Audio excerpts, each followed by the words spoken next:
folk radio for the masses. Headline edition, July 8, 1947. The Army Air Forces has announced that a flying disc has been found and is now in the possession of the Army. If the game is rigged, change the game. Game changer. I occasionally think how quickly our differences worldwide would vanish if we were facing an alien threat from outside this world. This is Fade to Black with your host, Jimmy Church, on the Game Changer Radio Network and KGRA, the Global Radio Alliance. I need your help to get to the year 1985. You are listening to Fade to Black with Jimmy Church on the Game Changer Network.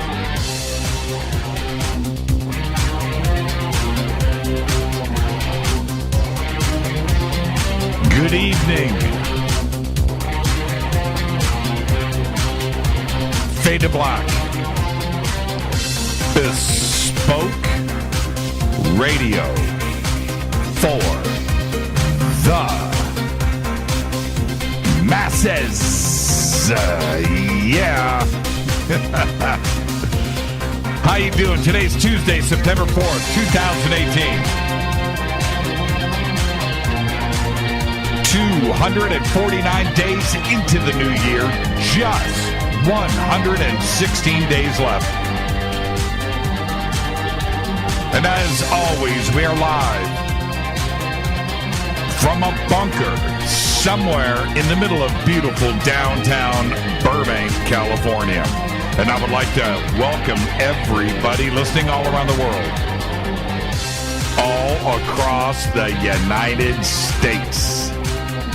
Hither and thither, to and fro, back and forth, up and down, east and west, north and south, far and near. This is Fade to Black. For KJCR, the Game Changer Network, and KGRA, the Planets, I'm your host, Jimmy Church. What is cracking, everybody? How you doing? All right, it's day 2 of our UFO week right here on Fade to Black. And tonight, our guest, Stanton Friedman. That's it. Right there, Stanton Friedman. Looking forward to this. You know, he lives in, I didn't even know it existed, to be honest with you, the Atlantic time zone. It's east of New York by 2 time zones, right? It's, you know, it's way out. He'll be here in a few short minutes. Stanton Friedman is our guest. And like all of us,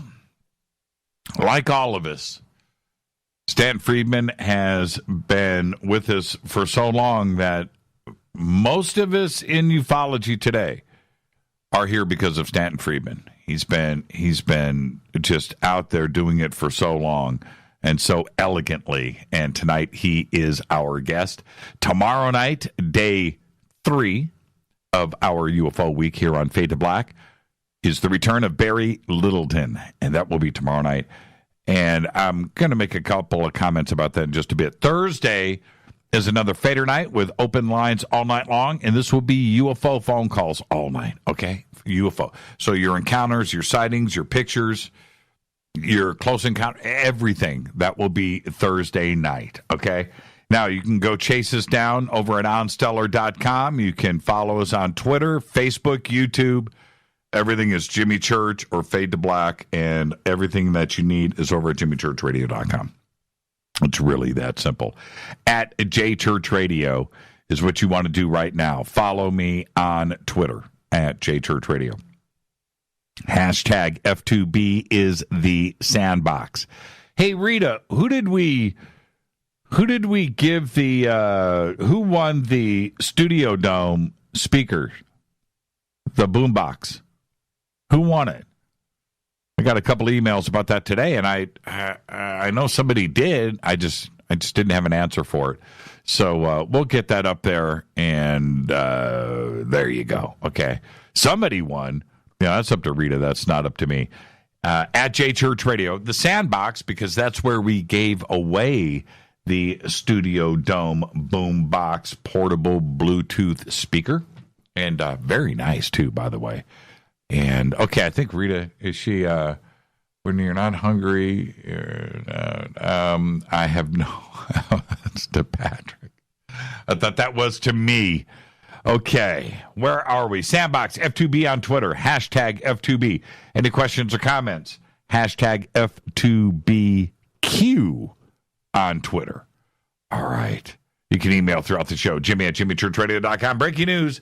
We announced this last night. I'm going to continue this week with this.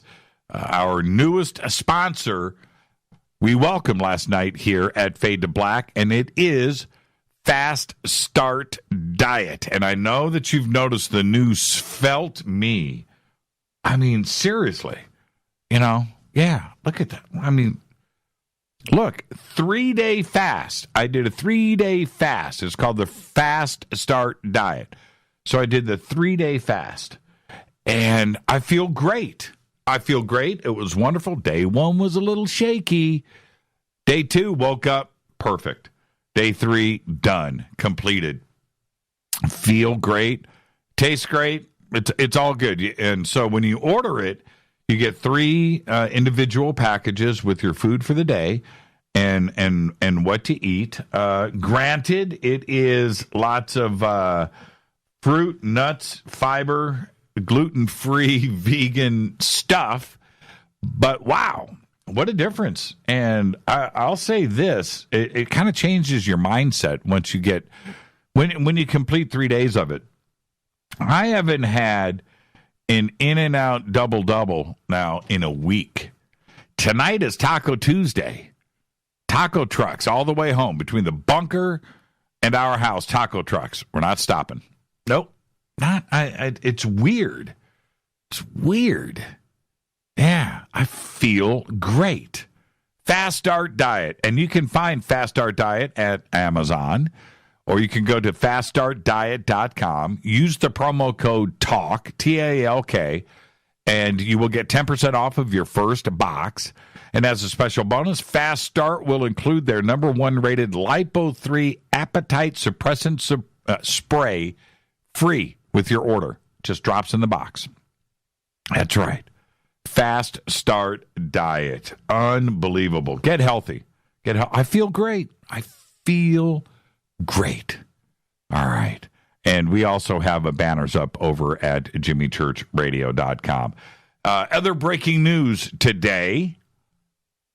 After that catastrophic fire that torched the National Museum of Brazil this past Sunday, destroying many of the institution's 20 million artifacts, the museum's Bendigo meteorite displayed in the lobby, in the entrance, which is completely turned into ashes, was left intact. The meteorite is the largest meteorite ever found on Brazilian soil. It was discovered by a cattle farmer near the town of Monte Santo in the Brazilian state of Bahia back in 1784. The Bendigo meteorite weighs about 11,600 pounds. It's more than twice the weight of an average car, but it's all packed into a space rock the size of a small motorcycle. It's amazing. You should see the pictures. I've got, I'll bust one out here on Twitter. This survived the fire. I'm just going to do that. And it's really that simple. I'm just going to do. And check this out. It's unbelievable. Look at this. And when you see the picture, look at the background. Look at this. Look at that. And there it is, right in the lobby, in the entrance. Isn't that incredible? It survived. And you got to remember, it ain't burning up. It survived space and Earth's atmosphere, right? When they discovered this back in 1784, the villagers put it on a wooden cart and tried to pull it through the jungle. and they were on a path. The wheels got caught up in some mud. The cart tipped over. The meteorite rolled down a hill, 11,600 pounds. Imagine how heavy that was. And you see the pictures of it, too, on the cart. Anyway, rolled down the hill, fell into a river, a creek, where it sat for another 100 years. The villagers were like, nah, we're not moving it again. And there you go. But they finally got it to the museum 100 years ago, and there it sits, and it survived the fire. Also, today, following Apple, Amazon is now the second company in the history of the world to be worth over $1 trillion. Seriously. At the beginning of this year, the company, Amazon, was worth just $580 billion. In the second quarter, the company's net income ballooned to $2.5 billion compared to $197 million in the second quarter of 2017. I don't know what's going on with Amazon. They seem to be doing everything right now. Of course, they deliver packages to your door. They've got that. They've got the infrastructure for that and the shipping, and they've got all of that down. But they also own most of the internet, just so you know. They really do. And cloud computing, servers, storage systems. I believe... I could be wrong. I was just going to say, I think like the NSA, the CIA, the IRS all use Amazon. I could be wrong. Probably not, though. One share of Amazon stock traded today for, are you ready for this? $2,039 per share.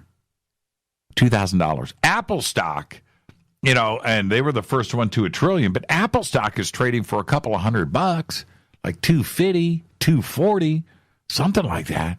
Amazon stock, $2,039 a share. Absolutely insane.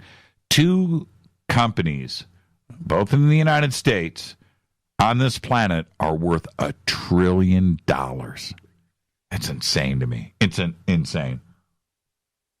Not $1 billion company. That's a big deal. That's 1,000 million. That's big. $1 trillion, 1,000 billion. That is just ginormous money. Don't forget to subscribe to our podcast. You can do that for just $2 a month. Click on the podcast banner at jimmychurchradio.com. You can also become a Fadernaut over in our membership section of the site. It's all right there. And visit all of our sponsors by clicking on their banners over at jimmychurchradio.com. Let's get this show cracking. Happy birthday to today, Damon Wayans. Damon Wayans today is 58 years old. And I'm just going to say it right now, okay? Major Pain still makes me laugh every time I see it. Love that movie. On this day in history, OTD. Speaking of Apple, speaking of Amazon, on this day in history, in 1998, 20 years ago today, just 20 years ago today, Google was incorporated. Fader fact. Let's go. Fader fact. If you wanted to walk from Finland to North Korea, okay? Finland to North Korea, down here by Japan and the Philippines. Finland, up here by Santa Claus. If you wanted to walk from Finland and the North Pole to North Korea, down here by Japan and South Korea, right? You would only have to walk across one country, Russia. Seriously, that's a fader fact. It's a fader fact. Aren't you glad you are here? You get something like that, right? And you can go and drop that gem at a party, and you'll take every bet. Just go ahead and do it. Isn't that an amazing fact? All right, tonight, day 2 of our UFO week here on Fade to Black, and our guest is Stanton Friedman. Tomorrow night is the return of Barry Littleton. Thursday is another Fader night, open lines all night long. John Rappaport is out on, what's the word when you are working on the road? He's on assignment.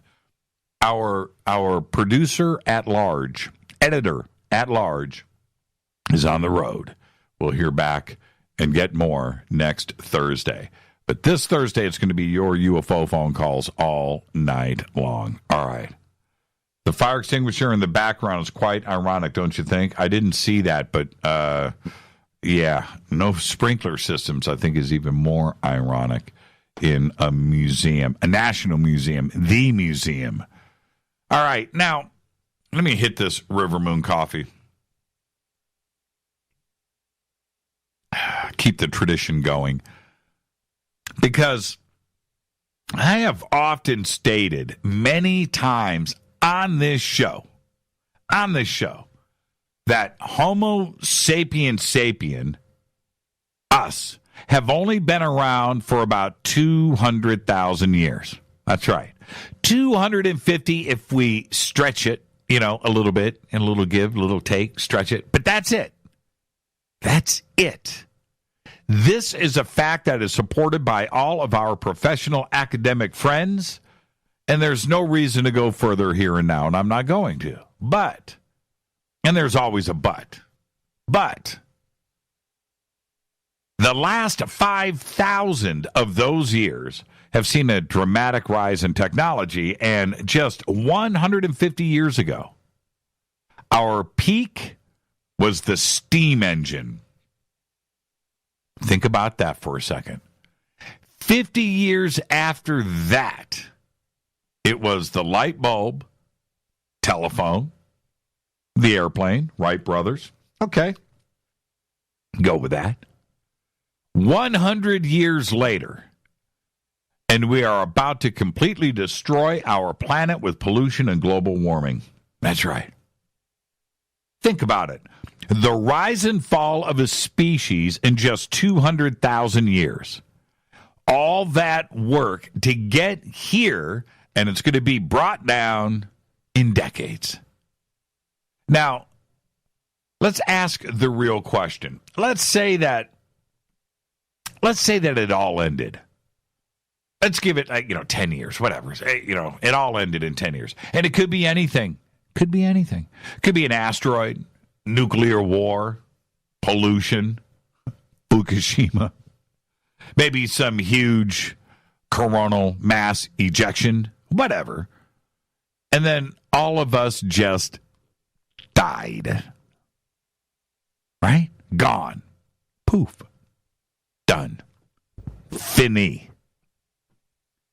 Let's imagine that 5 million years from now, life on Earth gets another reboot.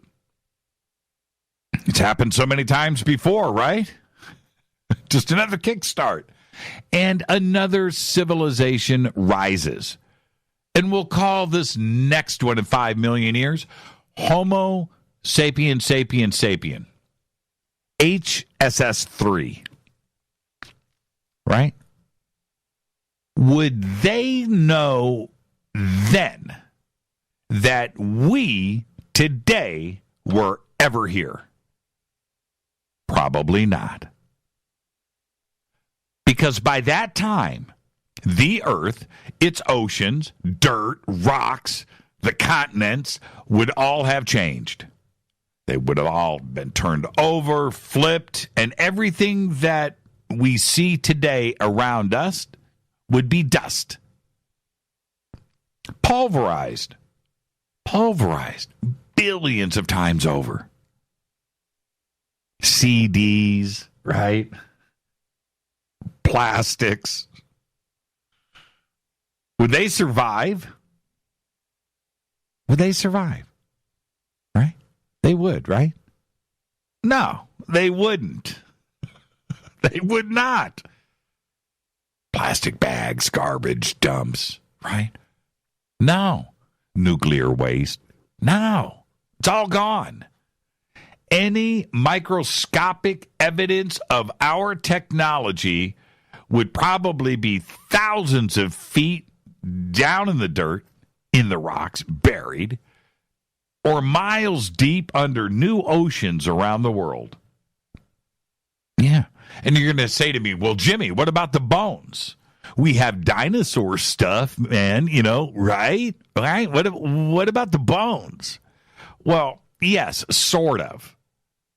We have dinosaur stuff, but fossils of things are extremely rare. Fossils of us, very rare.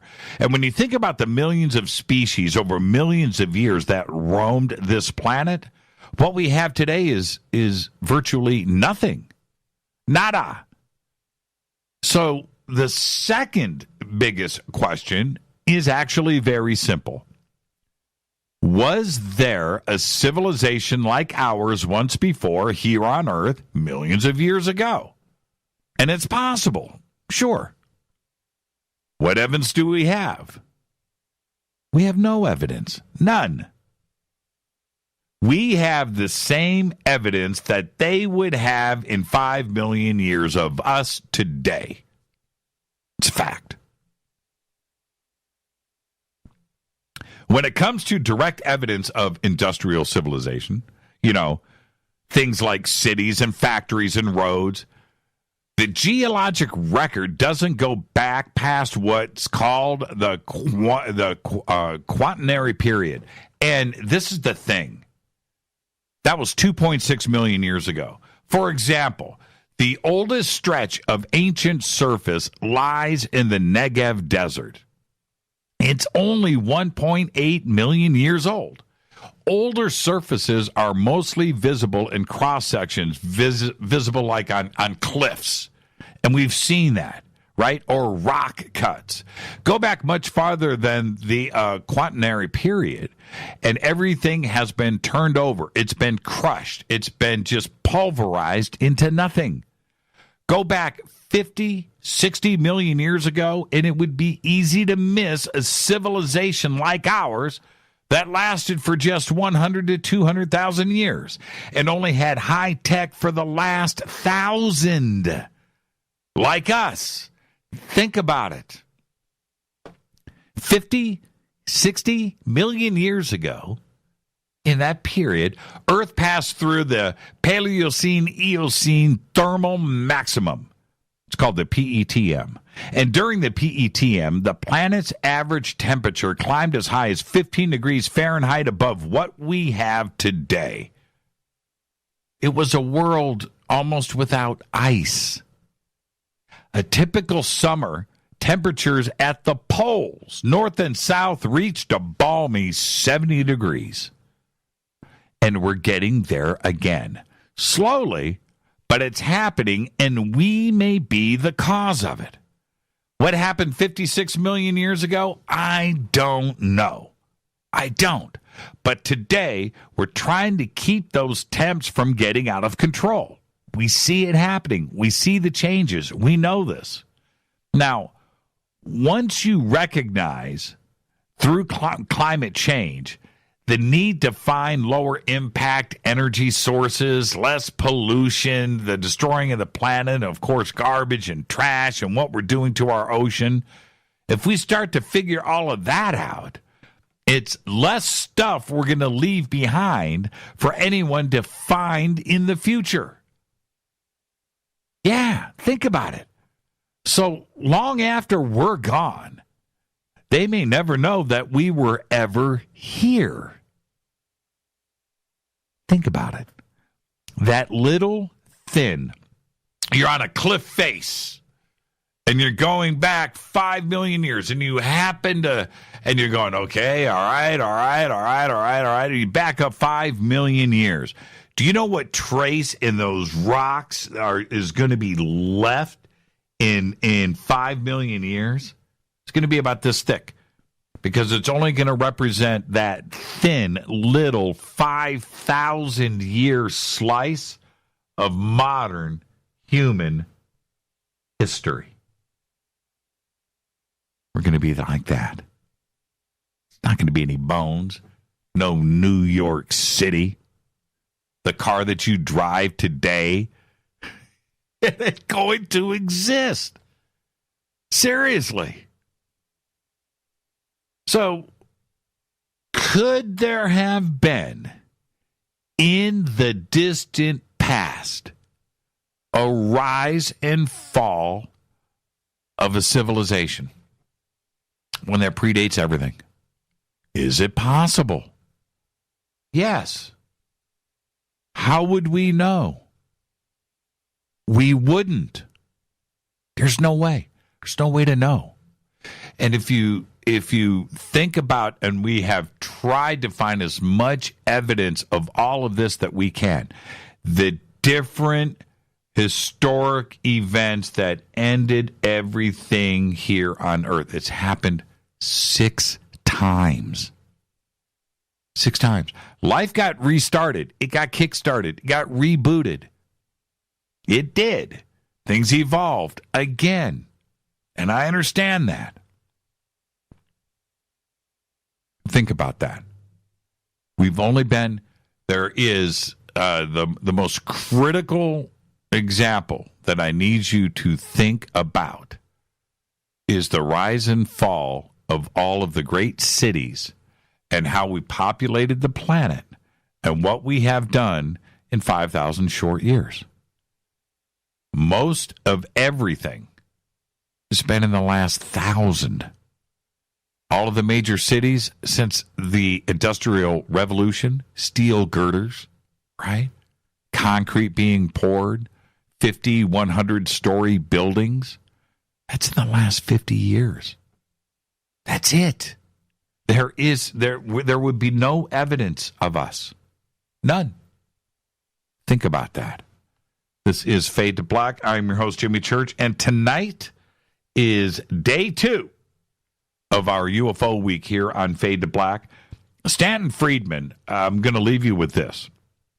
Stanton Friedman has guided us. I still have videos that I have been carrying around with me for 25, 30 years of Stanton, and that I just studied. I would just listen to every word that he spoke. And a few years ago, we were, just about 5 years ago, bumped heads a little bit on a panel. And I was hosting it.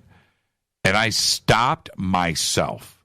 I wanted to have a little engagement, but I remembered and stopped and respected who I was speaking to at that moment. And I chose to listen to Stan. And that's what we're going to do tonight. It's a very important week here on Fade to Black.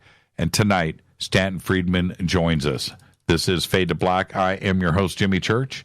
And let's get this going. There we go. I'll be back right after this short break with our guest, the one and only Stanton Friedman. On the Game Changer Network and KGRA The Planet. I'll be right back. Stay with us.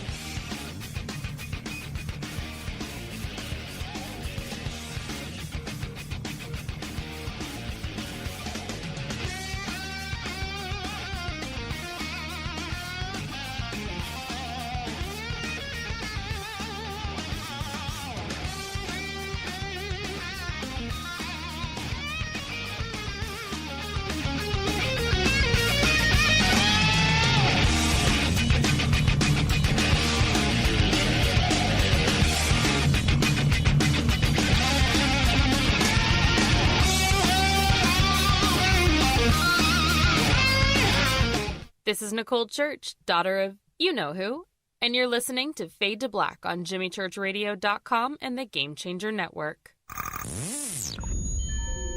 You're listening to Jimmy Church, Fade to Black. Fade to Black will now pause for alien identification. The station that talks the net. KGRA Radio. When you take the beans from Central America with dashes of Indonesian and African mixed in and then roast it to the dark side of Fade to Black, you create the ultimate brew of fringe. Introducing the Fade to Black blend from River Moon Coffee. Yes, Rivermoon's darkest customized roast was created for the love of Fade to Black. The alchemy of masterful roasting and smoking the beans is in every sip of this full-bodied, dark Java. I need my coffee dark, deep, with distinct bittersweet chocolate highlights, just like the bunker. Leaning further into the darkness of the roast is Fade to Black Blend from Rivermoon Coffee. Just click on the banner at jimmychurchradio.com and use the promo code F2BBLEND for 15% off of your order today. Go Beckley Teppy. This is Jimmy Church of Fade to Black, and you can get our podcast for just $2 per month. All you have to do is click on the podcast banner over at jimmychurchradio.com. Times are changing. The circus of politics, healthcare's low standards and high prices, and let's not forget food quality. What to do?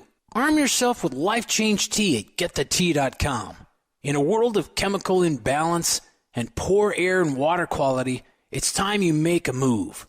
Log on to GetTheTea.com and stock up on organic non-GMO supplements. Don't forget the tea. Cleansing your body never felt so good. And we have a brand new tea called Takedown Tea, which helps support healthy glucose. All natural body support so you can be at your best, naturally. All you have to do is log on to GetTheTea.com. That's GetTheTea.com. We're not a fad that comes and goes. We are the real deal. Join us and armor up. GetTheTea.com. That's GetTheTea.com. Changing America's health one tea bag at a time. 9 out of 10 geneticists agree. Fade to Black is not your father's radio show on the Game Changer Radio Network and KGRA, The Planet. Do you want to lose weight but have no idea where to begin? The Fast Start Diet, a 3-day weight loss plan, is the answer. 3 days of nutritionally balanced, calorie-restricted meals delivered right to your door. No shopping, no measuring, and no cooking. Everything is prepared for you and ready to eat at home or on the go. The Fast Start Diet has all the amazing benefits of intermittent fasting without starving. We've helped thousands of people who have struggled to reach their weight loss goals. Isn't it time we helped you? With the Fast Start Diet, you'll lose weight and feel great. Find Fast Start Diet on Amazon or go to faststartdiet.com and use promo code TALK to get 10% off your first box. And as a special bonus, Fast Start will include their #1 rated Lipo-3 appetite suppressant spray free with your order. This is Jimmy Church. And whatever your diet plans are, do what I did. Go to faststartdiet.com. Hi, this is Rob Reiner from Anvil, and you're listening to JimmyChurchRadio.com. What's up? I'm Chris. What up? This is Kyle Massey, and you're listening to Jimmy Church Radio.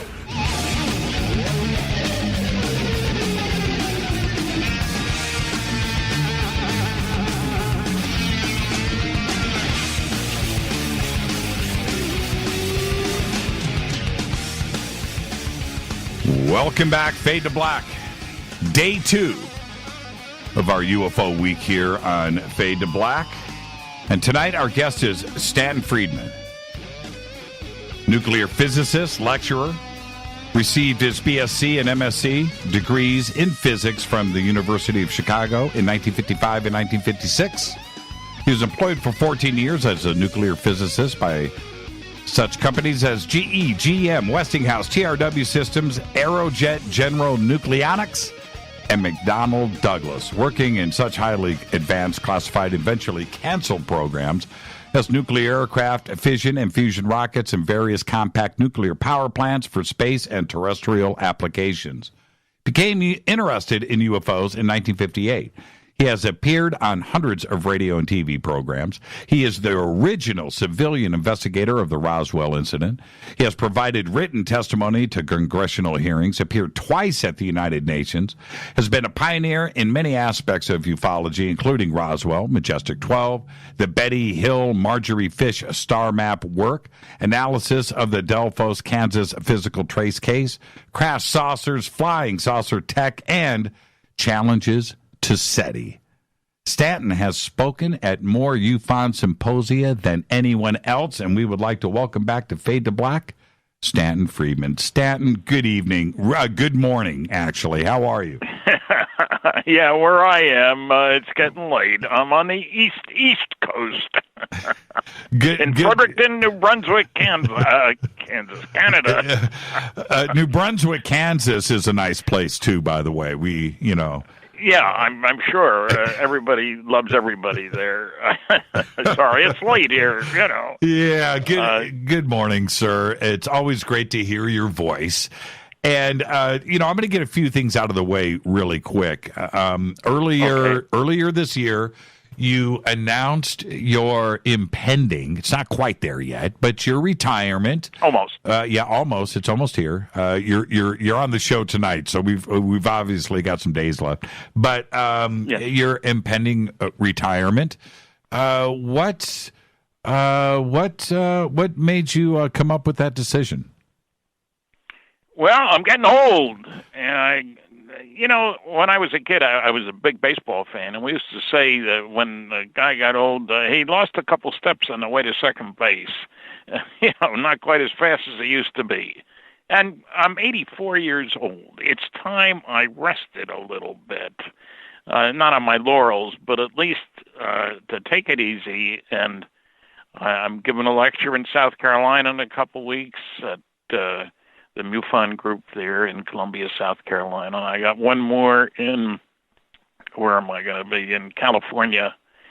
And, it's time. How many guys do you know are still working at 84?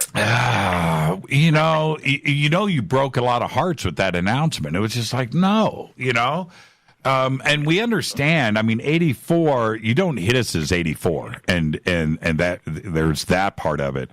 But you have, myself included, have inspired literally generations going back for so long that we can't imagine ufology in our community without you.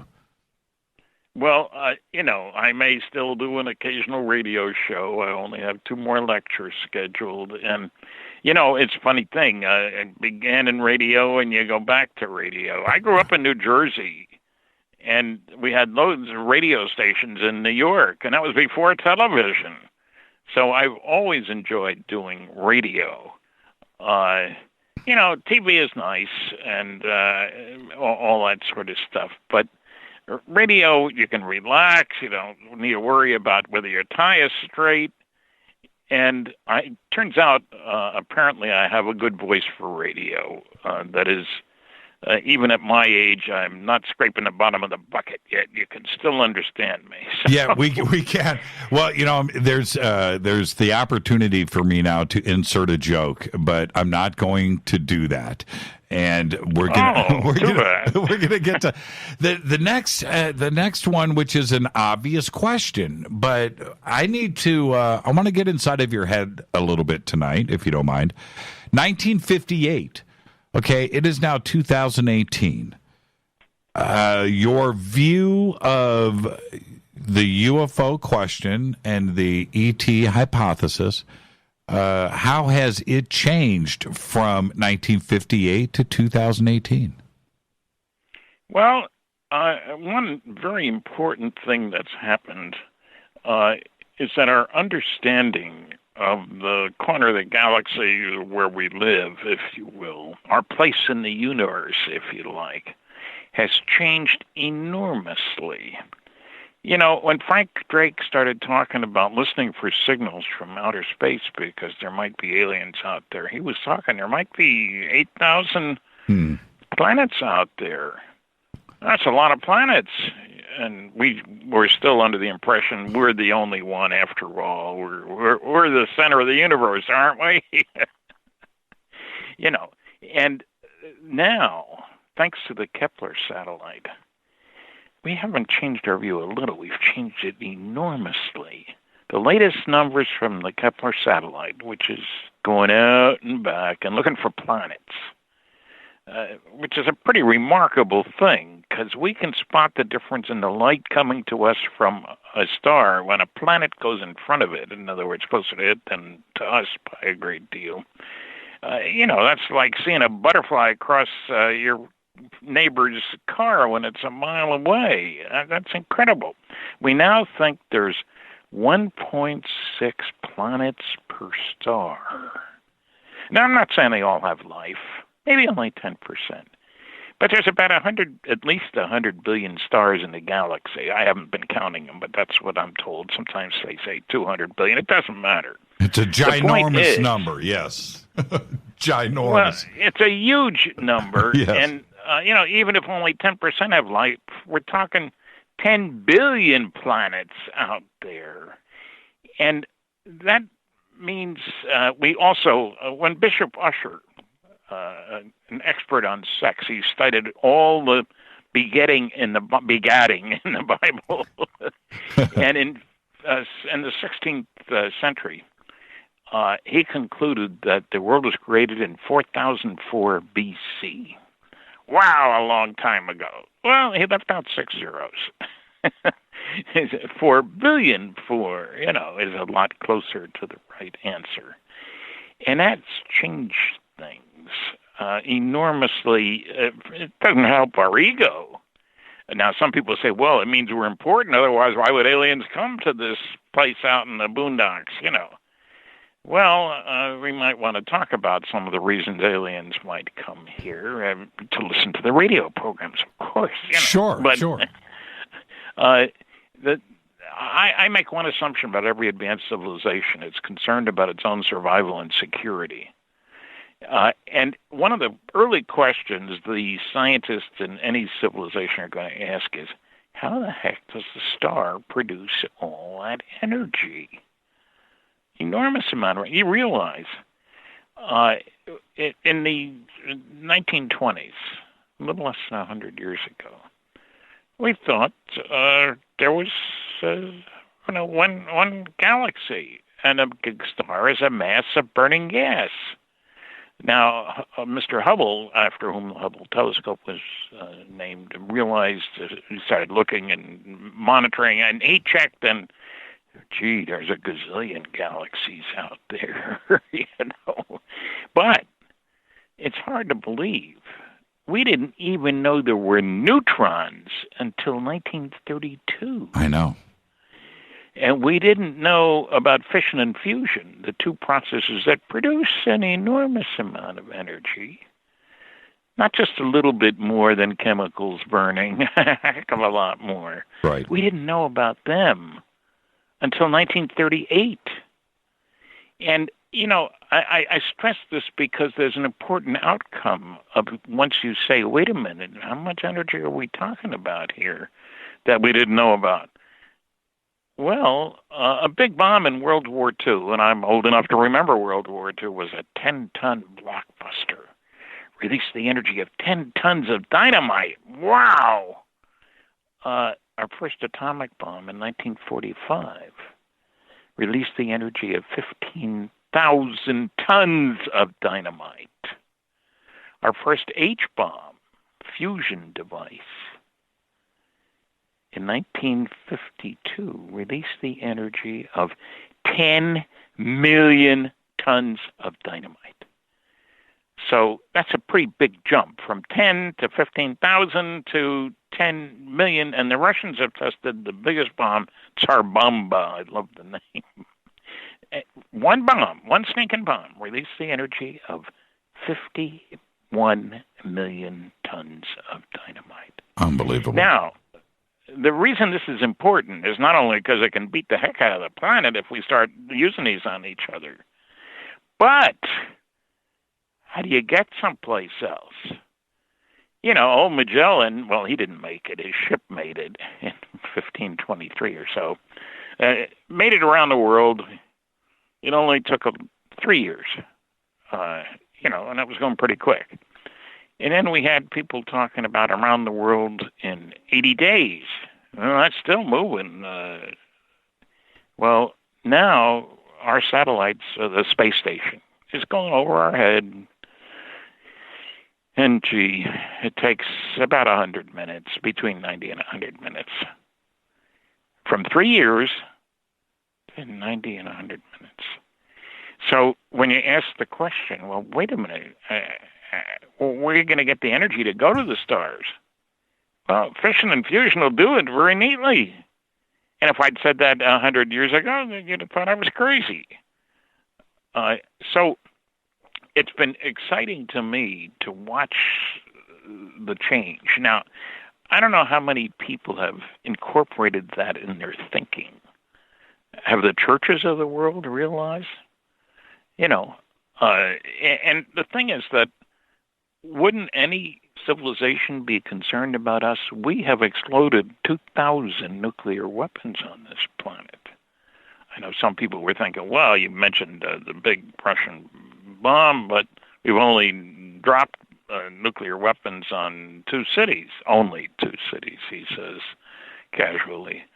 But the power to get to the stars and to threaten others is very obvious there, even if we don't think about it. You don't see articles in the paper wondering about are aliens concerned about us taking our brand of friendship hostility out there. You don't hear anybody worrying about that. I worry about it. But, and so what I'm saying is that we need to take a different perspective. I have a great-grandson. He's 11 years old. And the world he's going to grow up in is very different from the world that you're younger than I am, but the world that you and I grew up in terms of our place. And I get a kick out of the SETI cultists, I call them that, S-E-T-I, silly effort to investigate. I've said that before. But why is it silly? Because it ignores all the evidence that aliens are visiting and says we should be listening for signals. Why? What evidence do we have that anybody's sending signals to us? What techniques did they use? Before World War II, and to give you an example of how easy it is to go wrong, the Germans were worried whether the British, because they saw a war coming, Hitler had his plans already, had radar. So they sent a flight over the English Channel listening for radio signals, listening for radar signals. Didn't hear any. So, that's a good thing. They don't have radar. And then they tried it again. This time they strayed over land, and there was quite an international incident. But they still didn't find any signals. They were looking, their frequency was off by a factor of 10. The signals were there, but they didn't see them and were misled. And, that's another thing that I bring to the table. I worked under security for 14 years. I know secrets can be kept, sometimes big ones, and sometimes for a long time. And, we sometimes forget how much money we spend on secret projects. When I was working on nuclear airplanes, 1958, a long time ago, our budget that year was $100 million. Big time. We employed 3,400 people, of whom 1,100 were engineers and scientists. Right. We're not talking about 6 professors sitting around the table with a few grad students. Now, the Corona spy satellite, which was developed, I get a kick out of the thing because some people may remember the U-2 incident. One of our spy planes got shot down. Well, the Corona was being developed. It was a satellite. And it was going to be able to go around and around and take pictures down below. And I loved the way they were going to get the film back.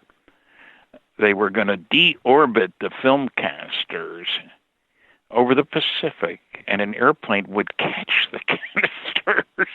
Honest to God. And the first 12 launches were failures. That shows you how to budget, boy. It doesn't work. Try again, try again, try again. Right. The 13th one got more data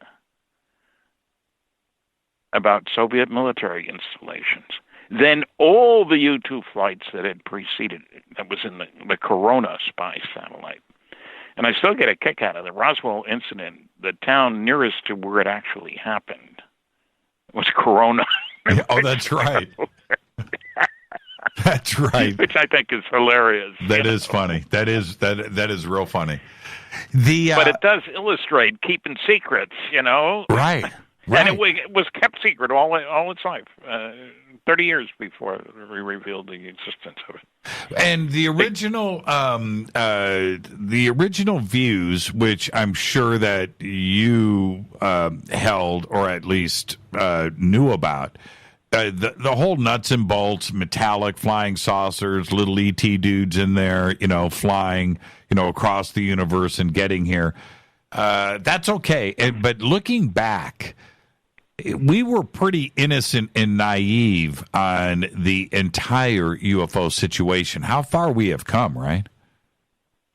Well, I think we've come far. And we've also come far in the use of nuclear energy. We started using those neutrons we hadn't known anything about.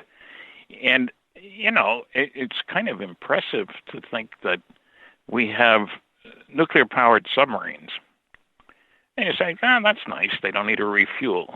Well, it's more than that. They can stay underwater and go all the way around the world. And nobody knows where they are.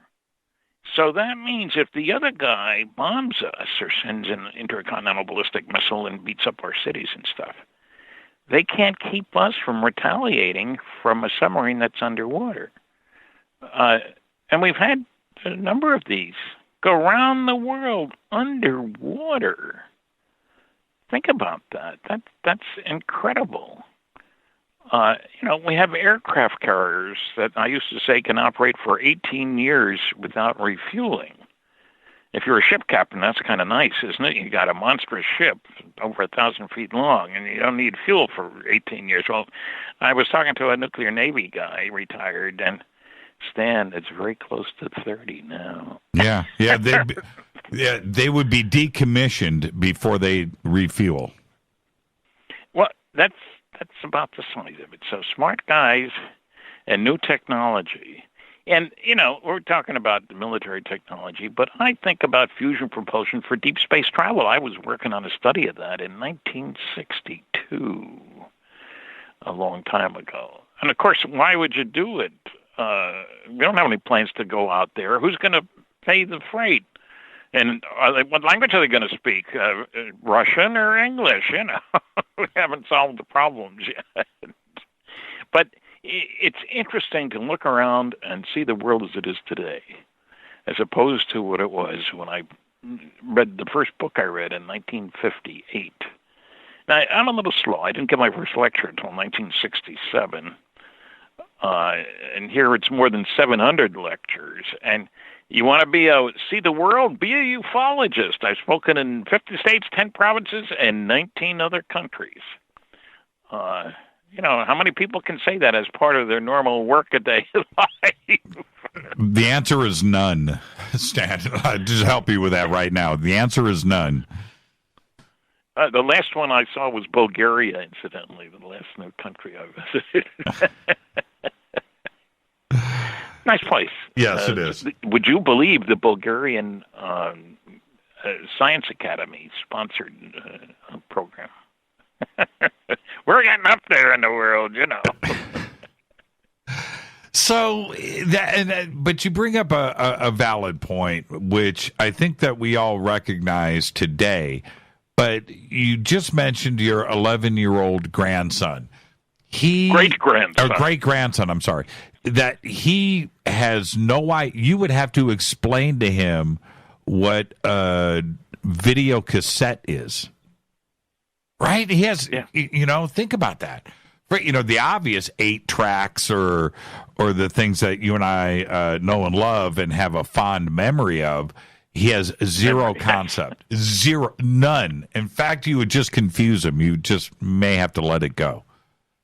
Well, that's right. I remember when the computer, when I was at GE, my first job, the computer was in a special building up the road half a mile and had loads of air conditioning equipment and stuff. And when I look at the capabilities, there's just no comparison. Progress, Friedman's law, progress comes from doing things differently in an unpredictable way. Mention slide rules to kids. I know. I was using one when I started working in industry, and it worked very well. I mean, couldn't do much, but multiply and divide and take square roots, and engineers and scientists got by. Nobel Prize winners use slide rules, you know? Well, and today, when we come back after the break, we're gonna talk about today, and I want to really understand where you are coming from today, because I have night vision goggles, right? I have Generation 3 night vision goggles. And I'm able to go out and see some pretty strange things around in the sky. That and I live in Los Angeles, as you know, Stanton. I'm here in Burbank, and we have 25 million people here. And you can walk out and look up in the sky and see absolutely nothing. But with night vision, you go out and you look up in the night sky and you see some strange things. This is an example of technology that we have today for the masses that, quite frankly, we didn't have 10 years ago, 20 years ago, for the average Joe like me to have.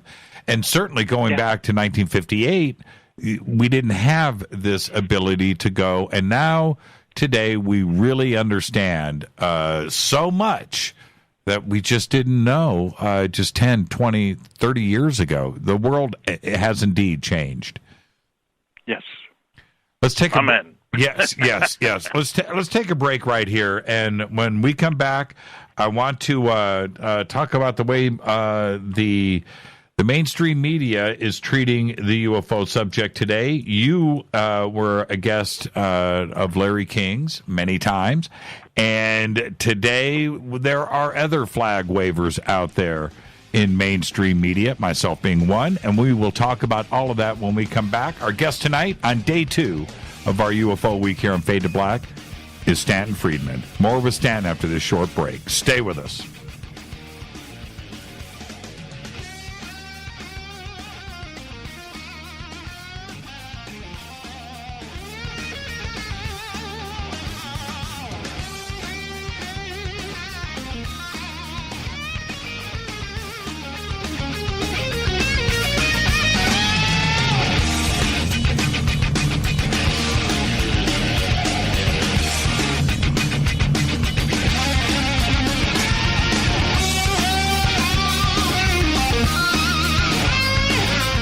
This is Nicole Church, daughter of you-know-who, and you're listening to Fade to Black on JimmyChurchRadio.com and the Game Changer Network. You're listening to Jimmy Church, Fade to Black. Fade to Black will now pause for alien identification. The station that talks the net. KGRA Radio. When you take the beans from Central America with dashes of Indonesian and African mixed in and then roast it to the dark side of Fade to Black, you create the ultimate brew of fringe. Introducing the Fade to Black blend from Rivermoon Coffee. Yes, Rivermoon's darkest customized roast was created for the love of Fade to Black. The alchemy of masterful roasting and smoking the beans is in every sip of this full-bodied, dark Java. I need my coffee dark, deep, with distinct bittersweet chocolate highlights, just like the bunker. Leaning further into the darkness of the roast is Fade to Black blend from Rivermoon Coffee. Just click on the banner at JimmyChurchRadio.com and use the promo code F2BBLEND for 15% off of your order today. Go Beckley Teppy. This is Jimmy Church of Fade to Black, and you can get our podcast for just $2 per month. All you have to do is click on the podcast banner over at JimmyChurchRadio.com. Times are changing. The circus of politics, healthcare's low standards and high prices. And let's not forget food quality. What to do? Arm yourself with Life Change Tea at GetTheTea.com. In a world of chemical imbalance and poor air and water quality, it's time you make a move. Log on to GetTheTea.com and stock up on organic non-GMO supplements. Don't forget the tea. Cleansing your body never felt so good. And we have a brand new tea called Takedown Tea, which helps support healthy glucose. All natural body support so you can be at your best, naturally. All you have to do is log on to getthetea.com. That's getthetea.com. We're not a fad that comes and goes. We are the real deal. Join us and armor up.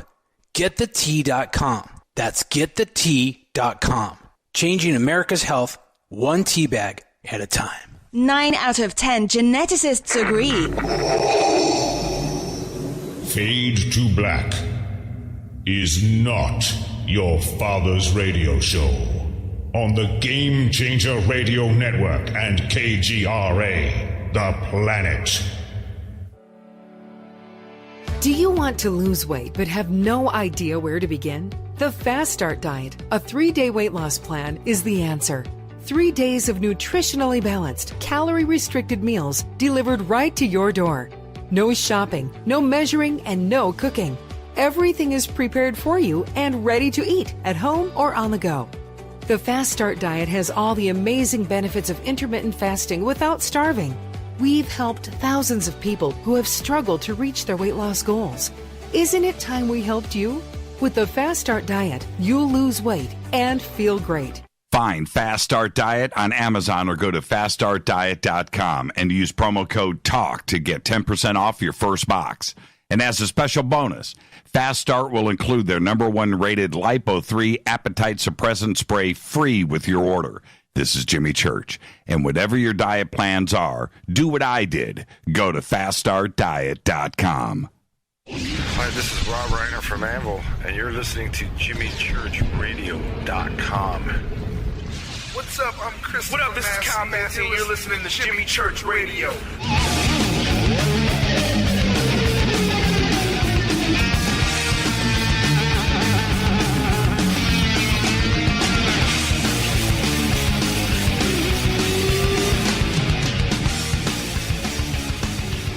Welcome back, Fade to Black. I'm your host, Jimmy Church, on the Game Changer Network and KGRA, The Planet. Day 2 of our UFO week here on Fade to Black. And our guest tonight is Stanton Friedman. Tomorrow night, Barry Littleton is going to be here. And Thursday night, open lines all night long. And I'm going to take nothing but UFO phone calls. That's right, contact, photos, videos, all of that. That will go down on Thursday night. But tonight it's Stanton Friedman. And Stanton, the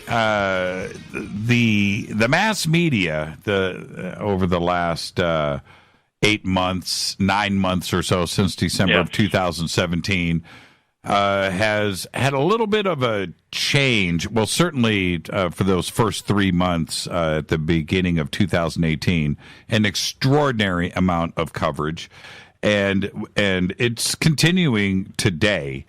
But I want your comments on that, and let's go back also to one of our biggest supporters in this community was Larry King, bringing it into the mainstream and into living rooms across America, and he was our big flag waver. What have you seen change between Larry King and the way things are going on today in mass media when it comes to the subject of UFOs? Well, it doesn't seem to be as much focus on individuals going big, surprisingly, on big programs like Larry King. Frankly, what I'm thinking about is waiting for the other shoe to drop. I was so surprised with Luis Elizondo and Smith and those other guys, and the revelation that there had been a secret program spending, $22 million. That's not a lot of money, but it's more than anybody thought was being spent by the government. But I've been waiting, I guarantee you, every advanced technology program I worked on, there were paper reports. Big ones, small ones, quarterly, semi-annual reports, technical reports, et cetera, et cetera. I'm waiting. I have yet to see one report out of that big classified study the To the Stars Academy reports. You know, where are the reports? You know, and I'm waiting for pressure to be applied to maybe now that I'll be retired, I can try to figure out how to reach some of these people to find out, okay, where do I find out more? Don't tell me they didn't write reports, because that's one of the rules of doing government-sponsored R&D. You got to write reports. And so I've been waiting for that. I was shocked and pleased. The media seemed to treat it, I mean, after all, it was the New York Times and Washington Post, seemed to treat it pretty decently. And those guys, Elizondo spoke at a MUFON symposium, and I've read some of his stuff, and I'm quite impressed with the tone and so forth. But where is the rest of the paper? And I'm waiting for somebody to answer that question. If anybody's listening, you know, tell them to call me. I remember, you bring up a very valid point here. I remember so many of your presentations of documents, and it's certainly your redacted presentations were some of the best. And so you know how to chase down paper. You've got, I can only imagine what is at your home as far as documents go. So you know that if the program, if the program existed, and I'm not saying that it did or it didn't. I don't know as a fact, but if it did exist, then there must be mountains of documents somewhere. Yes. And, I know there are people who think governments can't keep secrets after all. I'll guarantee you that they can. I helped keep secrets. One of the most interesting jobs I had was to work, it was a one-man project, and it was, I'll give you the crazy title, Analysis and Evaluation of Fast and Intermediate Reactors for Space Vehicle Applications. And one important word was left out of the title, Soviet. I was asked to figure out, this goes back a long time, before 1970, what was the Russian capability with regard to using nuclear energy in space? Because there's a lot more bang for the buck. So I had two final reports. One was unclassified and dealt with technology, papers published by Soviet scientists about all aspects of the development of nuclear energy for space vehicle applications. The final report that I wrote, I never had a copy of it. It was in the safe at work until we turned it in to the government,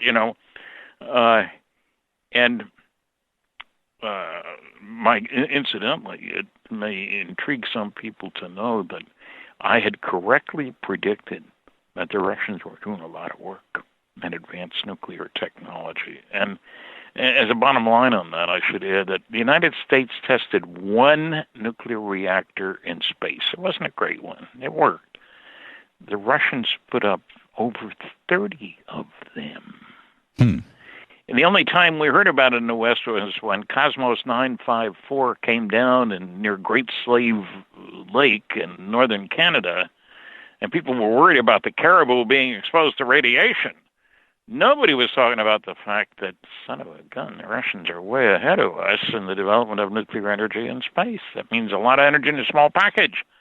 So for sideband radar, for all kinds of applications, But the fact that I wasn't able to keep a copy of my final report, and I've been in places that tried to get it. There weren't any copies available, even when you had the appropriate clearance. So reports are a big thing, and that's what I'd love to see the media put more attention on. Let's go back to Luis Elizondo and those other guys. And, okay, where do we get the reports? You guys studied the subject. You spent quite a bit of money. What did you find? And it isn't enough to say, well, we did a study and it was classified. At this point, hey, guys, let's fess up. It's time. And the kicker is, what are we doing on this planet to be ready as a society for when the word finally gets out that, oh, by the way, aliens are visiting and have been for some time, and they're much more advanced than we are, and they're paying attention to us, and maybe we should be paying attention to them. That'll be a big story, won't it? Well, I imagine this, and certainly you carried your own clearances over the years, and you know how some of these projects can operate. So I picture this, Stanton. If there was some division or some kind of structure for this program, I imagine it was at the Pentagon. It had an office somewhere. It had to have been staffed by somebody. It wasn't an office of one. Luis Elizondo was. I don't. So what goes with that? Email, a chain of command, reports, video, documentation. And that was signed off, and there were paychecks. There was all kinds of things that supported this project. There must be paperwork somewhere, and right now to this day, that's right. You know John Greenwald. John has been trying to, and he's one of the best. He's been trying to certainly is. Yes, and he's been trying to find anything, and we've been coming up shooting blanks to this day.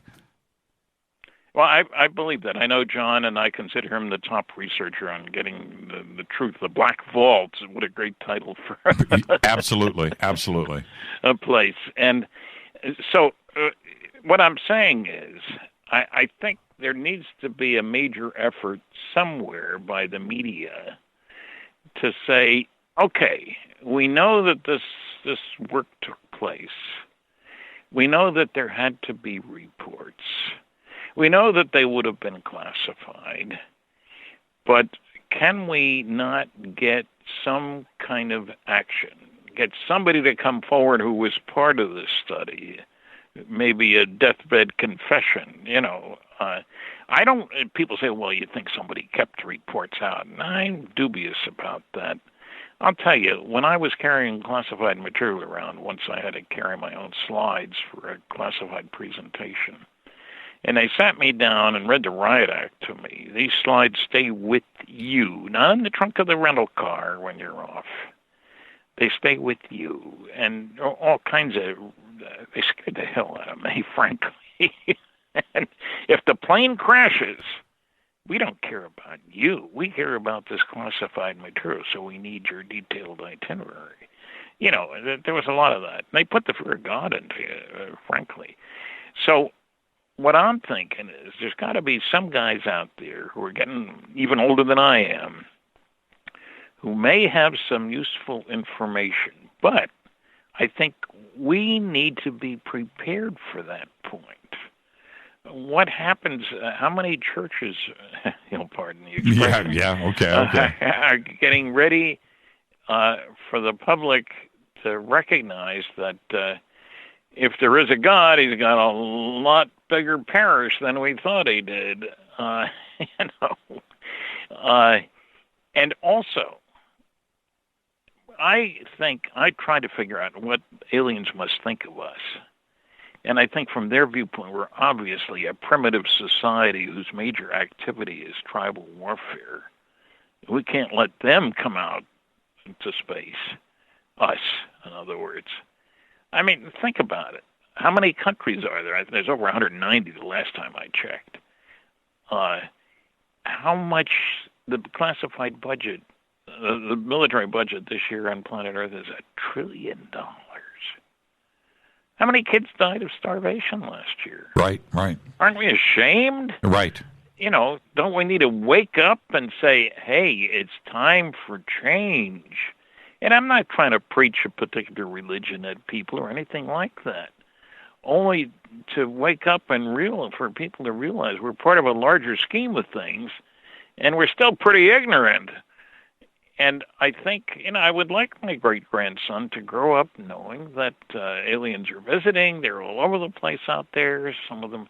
And, what I convince myself is you get sufficiently advanced to either learn to live at peace with your neighbors or you're destroyed.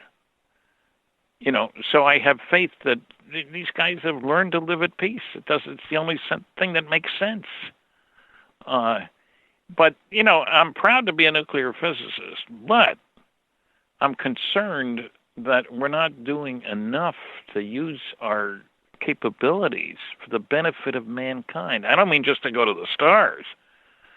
I mean to take care of our energy needs, to take care of other aspects of our society. Yeah, feed the planet. Yeah, there's feed the planet. Good idea. Yeah, there's no question about that, Stanton. And you bring up a really good point. I don't want to let this go.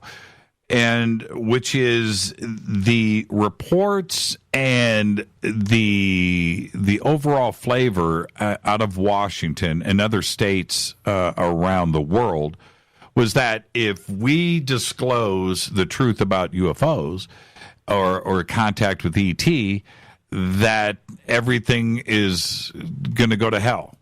The Vatican, world religions are going to collapse. There's going to be riots in the street, Wall Street, the economic system, everything. We're going to go right back to the Dark Ages.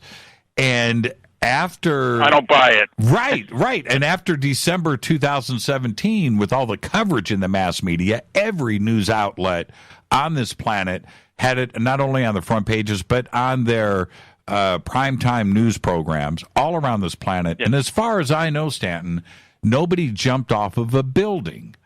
So I think we can handle it today. And it wasn't this way in 1958 or 55 or 65. I understand that. But today, it's a different situation. Why not disclose it? Yeah, why not disclose what they know? Well, because they're not ready to say, so where do we go from here? Now, of course, you come up with a science fiction plot. Maybe the aliens have told us certain things not to do. Who knows? Maybe we're following instructions. I don't know. But I do know that there's a big secret. The monster in the room. What's that old line? Yeah, the elephant in the room. The ET in the room. Yeah, the ET in the room. Yeah. And the kicker is that, I'm concerned that more people be fed, that there be more peace and happiness, and that we don't be spending so darn much money on things military. I'm not anti the Navy or the Army or the Air Force or so forth, and now we're talking about a Space Force. I don't know where that fits into this picture. But I think I'm a grown-up, darn it. I want to know what's going on, and I want my great-grandson to know what's going on. And, for people who are wondering, what's he talking about? Is there really any evidence? I have tried this. I have talked in some lectures about 5 large-scale scientific studies about UFOs. And here's some details, some slides, and so forth. And after each one, I ask, how many people here have read this? And I'm lucky if a few % have read any of the things. So we got a long way to go with what we know about. No less what we don't know about, which is usually the elephant in the room. Well, okay. Now here's your opportunity. I'm going to give you a softball pitch, an underarm pitch, and you can swing. Are you sitting on a document or a piece of knowledge that you haven't disclosed about the existence of ET and UFOs? That's an interesting question. I have a document that came in the mail with no return address and highly classified. And the kicker is it's 48 pages long, so it's not 2 pages long. And there's even a supposed interview with an alien, which I found was kind of funny. And I don't know whether it's legitimate or not. I'm certainly not going to run around and drop it on the desk of every editor in the neighborhood, because it shouldn't come from me. It should come from government people who had legitimate access. Besides, I don't have a need to know for it anyway. I've read it, but I'm very careful about how I handle it. Would it blow everything up? Well, it doesn't give the kind of data I want, but it certainly makes clear that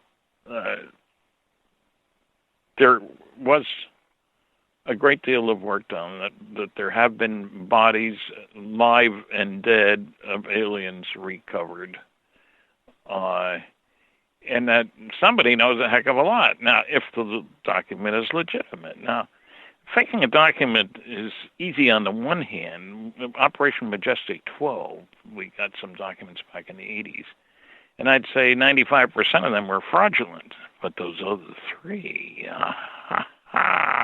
documents, they were, I believe, were legitimate. I've written a book, Top Secret Magic, MAJIC, about it, and I think the government had Operation Majestic 12. The name would have been changed when the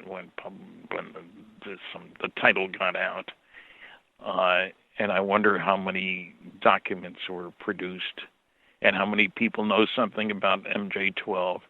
I mean, I realize how old I am, and that the people who knew about these things are dying or dead already.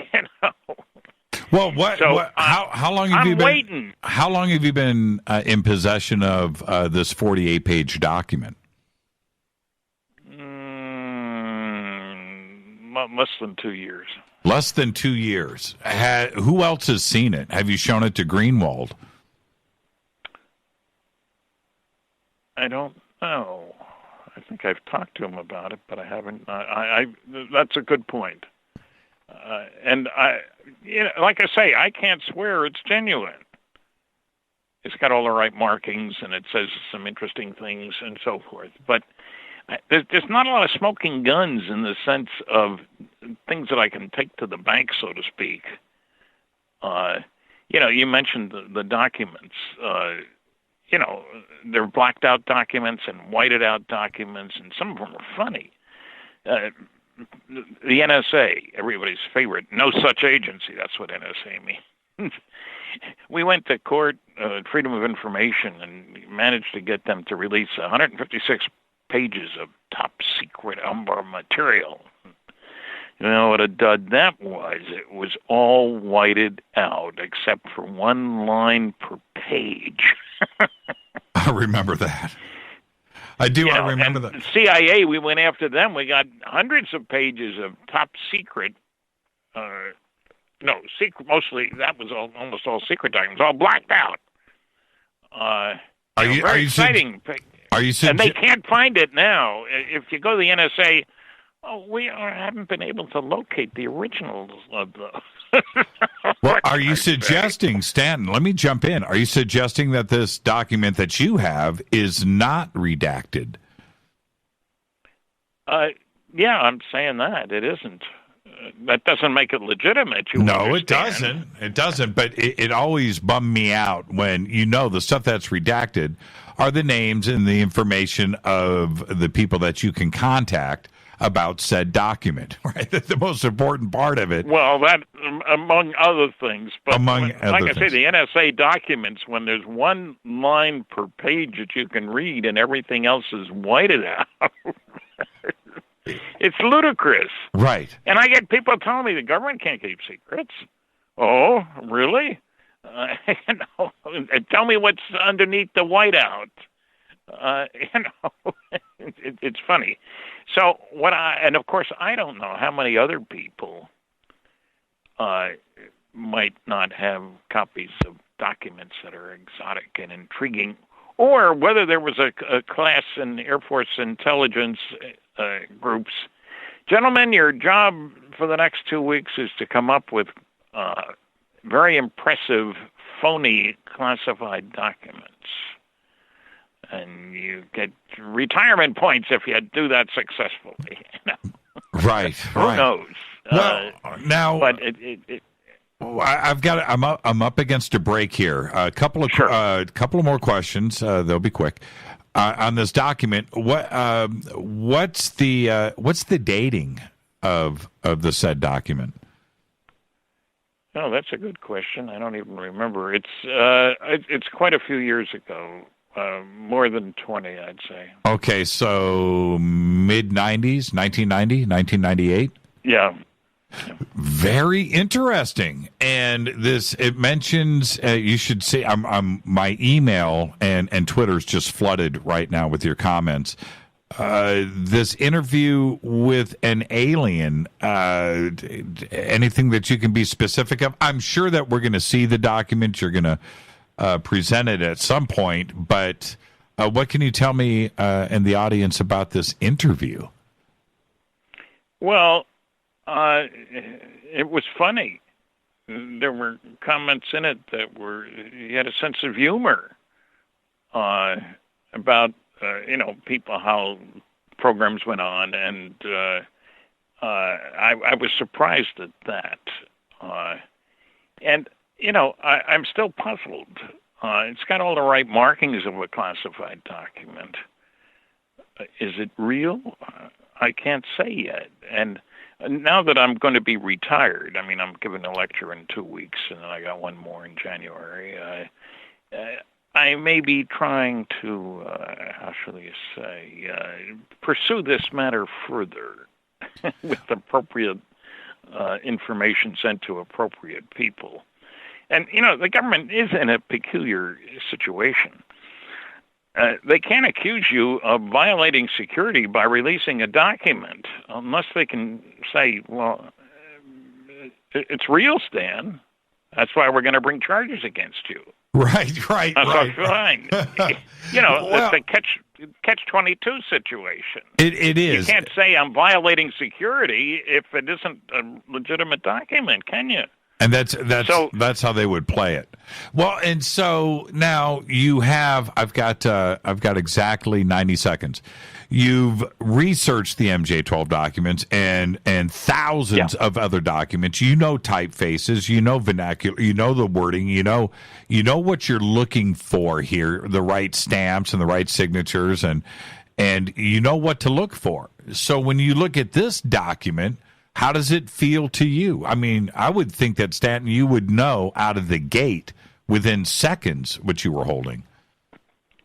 Well, I thought that too, but I'll tell you, I read it through a couple times, and I've let it sit now for a little while until I finish getting retired, and I'm going to be going back to it, and I'll be talking to John and some other people I know who've had clearances and looked at lots of documents and see what we can come up with. But I would say I'm betting, a good baseball player gets a hit 30% of the time, a really good one 40% of the time.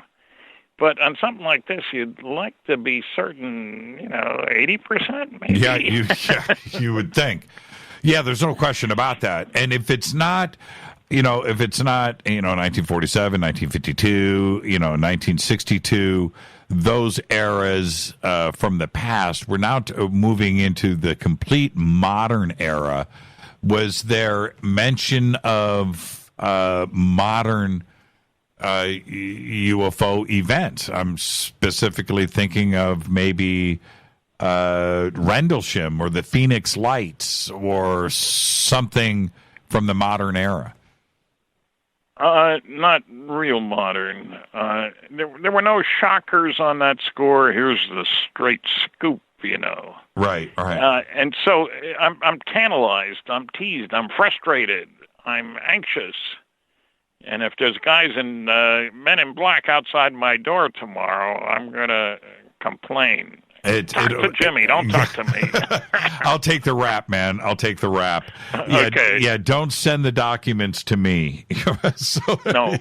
So there you go. Let's take a quick break right here, Stanton. And when we come back, we're going to continue this conversation. And obviously, I got to get a little bit more into ATIP and To the Stars Academy. And we'll do all of that with Mr. Stanton Friedman. This is Fade to Black, day 2 of our UFO week right here on the Game Changer Network and KGRA The Planet. We'll be right back. Stay with us.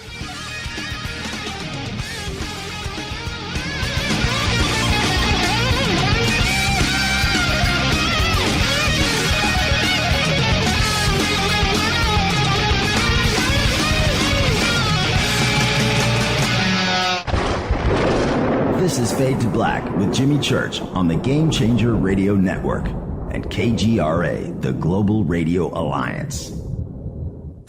This is KGRA Digital Broadcasting Station, Salt Lake City, Utah, Van Buren, Arkansas. Folks, this is very important information. What's to be said about CBD? AncientLifeOil.com. Our CBD is made from hemp and has 0.003 THC, which means this wonderful product won't get you high, no matter what amount you take. What does CBD do for the body? My hands are tied. But you can Google CBD benefits and be astounded. When you're finished reading, you'll want to log on to AncientLifeOil.com. That's AncientLifeOil.com and purchase. Life is good when you feel good. People are tired of pain. People are asking for non-GMO organic products to help them with you fill in the blank. Legal in 49 states, and again, our CBD is made from hemp. Ancient Life Oil is about helping people one by one by one. If you wonder how good the product is, the CEO takes it every day without miss. AncientLifeOil.com. That's AncientLifeOil.com. Have a great day. Hello, I'm Katie Lee, and you're listening to my main man, Jimmy Church, on JimmyChurchRadio.com. Hi, this is Ray Hobbs here, repping the planet, and you're listening to my good friend, Jimmy Church, Fade to Black, on the Game Changer Network and the KGRA Digital Broadcast Station. This is Toby Kebbell. You're listening to JimmyChurchRadio.com. Don't hurt me, Jimmy. I'm only little. Hey, I'm Adrian Grenier. And this is Ari Gold. We're the Honey Brothers. We're of the Honey Brothers. Hey, I'm Adrian Grenier. And I'm Ari Gold. We're the Honey Brothers. And you're listening to Jimmy Church. The Revolution. Reclaim your active lifestyle with Angioprim. Angioprim is the original liquid oral chelation supplement. Chelation helps remove toxins, heavy metals, and cholesterol in your veins and arteries that can cause blockages. Scientific research proves the active ingredient in Angioprim has superior oral chelation action that helps promote cardiovascular health. Find out more. Go to angioprim.com. Talk to a trained consultant by calling Angioprim toll-free 877-882-7221. This is Jimmy Church of Fade to Black, and you can become an official Fadernaut by just going to our membership section at jimmychurchradio.com. Hey, it's Grace. Can we talk about something serious for a minute? Your age. Getting old has its perks. But remember, being a few years younger, you know, your hair was thicker, you didn't have so many wrinkles, that extra weight wasn't haunting you, and you just felt better. Well, we can't turn back the clocks and go back 10 or 15 years, but you can start feeling and looking 10 or 15 years younger with Nature's Youth RSF. It's a doctor-formulated daily supplement that helps your body maintain its peak performance and fight the aging process. Imagine sleeping better, looking better, and feeling better. See how Nature's Youth RSF has helped thousands of people just like you at nature'syouth.com. nature'syouth.com. Imagine how it will feel when your family and friends are asking you what you did to look so good. Your secret will be Nature's Youth RSF. It's time to start looking better and feeling better. Learn more and order your Nature's Youth RSF at nature'syouth.com. That's nature'syouth.com. That's nature'syouth.com. This is Jimmy Church of Fade to Black, and I only use night vision goggles from Bearing Optics. You can see your very own green chrome balls today by clicking on their banner at jimmychurchradio.com. This is Micah Hanks of the Gralien Report, and you're listening to Jimmy Church on Fade to Black, across the globe on the Game Changer Radio Network and the one and only KGRA Radio, The Planet.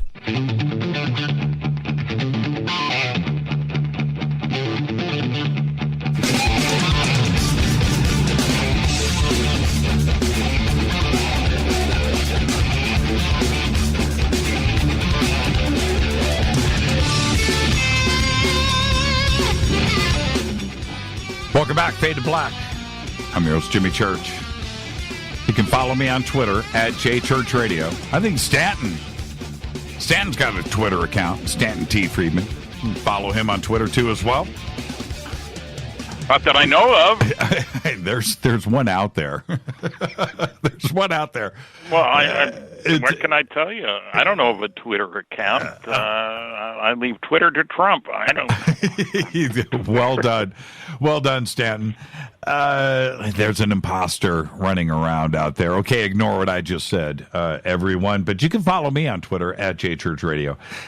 Stanton, with this document that you have just mentioned, this 48-page document, and 1998 or whatever, 90s is modern enough for me. And with the TTSA revelations that were brought forward back in December 2017, does this document support the position of Elizondo and research? Is this a military type document? Is this an agency document? Defense Intelligence Agency kind of document, yes. And what can I say? It looks good. It's going to take a lot more work. And, you need money to travel and go to. I've been to 20 archives. And I enjoy spending time at archives. But you got to spend money to go to archives. And I get a kick out of much of the money Bob Bigelow was involved with on this to the Stars Academy. And I got Bob's first research grant a lot of years ago. Traveled to New Mexico and did stuff and looked at documents at archives and things like that. I'm fascinated by archives, and because I had a clearance partly, and so I'm sitting here knowing that there's got to be a ton of stuff that I haven't been able to see, that nobody I know, as far as I know, has been able to see, and it's very frustrating. And, I talk about a cosmic Watergate, and then I realize a lot of kids today don't even know what Watergate was. Yeah, no kidding. It's true. And so we have a strange situation now. We've had relative peace in the world. We and the Russians seem to be playing sort of nice. Things are happening in Syria and other places. But so, and where Mr. Trump stands on anything, I don't know. I'm a sticker for let's get the facts straight. And that's not the business Mr. Trump is in, as far as I can tell. I'm still an American, so he's still my president, if you will, even though I live in Canada. I'm a Canadian as well, so I can complain about both governments perfectly legally. So we've got puzzles here, and I'm hoping both my parents lived to be 90, so I figure I got 6 more years to go, so I should be able to solve some kind of problem about this stuff in those 6 years. And we shall see. And, if there's anybody listening, my website is www.stantonfriedman.com, and I'm reachable. And I answer my own phone, and I live in Fredericton, New Brunswick, Canada. So I'm not hiding from anybody. I got books out there, sure, but still, if there's anybody out there who would like a conversation to be off the record entirely, maybe, but to give me some clues where I might go to find some other information, I'd be delighted to hear from them. And I'll share it with John Greenwald, because he has earned it, if you will. Yeah, I'm going to be calling John tomorrow for sure. Okay, so the other part of this line of questions is you've been waiting for a very long time for these moments that we have enjoyed since December 2017, but it kind of fizzled. I feel like they took their foot off the gas. I agree with you wholeheartedly. I keep waiting for the other shoe to drop, as I say, and waiting for somebody to come forward or with a statement from the government said, we have these 10 documents, but we can't release any of them. At least this would be positive, you know what I mean? There's something there. So I find it very frustrating. And it's kind of like, think of scientists working in certain projects where they didn't even know what other people were doing that was related, and that would have key pieces of the puzzle. And, it isn't enough for somebody to tell you something. It's nice that you can explain how nuclear fission works. But we spent over $1 billion building a gaseous diffusion plant to enrich uranium in order to get enough to build a bomb, or 2 or 3 or 4, etc. Knowing that, nuclear fission is real. Where do I get the material? You don't go down to Walmart, I'll tell you that. And so there must be technology about which we know nothing. And yes, we've got nuclear power plants and nuclear submarines and nuclear aircraft carriers, and there are nuclear power plants in space. But what do we have to attract the attention of the aliens? And I certainly would not expect any sensible aliens to be giving us advanced technology. Would you trust Earthlings with advanced technology? Well, I'm not so sure I would. You're I right. wouldn't. You're right about that. And there's, I have seen things, Stanton, and some of them you know about. I don't know if you have. We'll get to that in a second. But when I see something go from terra firma, right, some glowing plasma that has shape and form to it, and take 5 minutes to go from in front of me up to the stars and disappear, I have to ask the question, is that us? Is it them? I don't know. But if it's us, it's technology that they're not disclosing to us. And if it's them visiting us for whatever those reasons are, clearly there's evidence of both situations. And I know that there is something going on. When you hear something like that coming from me, and this is on videotape, and we had hundreds of witnesses. In fact, you were there, but you were not there. That's another part of the story. But nonetheless, the evidence is clear. It's right there. But what kind of propulsion are we talking about here? How is ET getting that type of craft from there to here? Or is it more simple than that? They're actually not traveling this kind of distance. Maybe it's interdimensional, or they're folding space. Well, I have a different answer for that. I think we have 2 parts of the problem. The travel between the stars, and once you're in the atmosphere of a planet where there is a high gravitational field, and where you have to worry about drag and heating and all those sorts of things. And you mentioned the word plasma. I'll bet most people don't know that 2 different groups actually operated an electromagnetic submarine. Seawater is an electrically conducting fluid. And one was a scientist from Stuart Way. I met him from Westinghouse Research Labs. And no moving parts, and the submarine was 9 feet long, and it worked. Electric and magnetic fields at right angles to each other, an old law of physics says, produce a force at right angles to both. You push against the seawater, it pushes back by Newton's laws. Newton's was around a long time ago. And off you go. Now, I had a literature search done, government documents only. And the key word was magnetoaerodynamics. And I had like 900 results, which shocked me. Abstracts of 900 papers. Holy cow, somebody was spending a lot of dough. So we could go in the atmosphere, ionized air and all that sort of thing. And so I'm waiting to see somebody decide that, maybe that's something good we can do. On the other hand, you have to say the biggest use would be military, wouldn't it?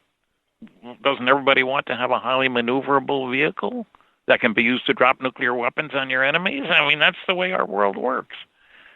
So I can understand why there would be a reluctance to pursue technology that would have as its major goal military. Zap all the airplanes around and spend a lot of dough. Advanced technology development is not cheap. Academics think in terms of millions. I'm talking billions. Or more. And, it doesn't come easy. And you have to justify to somebody this to the stars business. Harry Reid was a big proponent of that, from the senator from Nevada. And he's proud of having got that job off the ground. But I'm still waiting. Harry, where are the documents? I want to see them. Very frustrating to know that there's something there and you can't get it.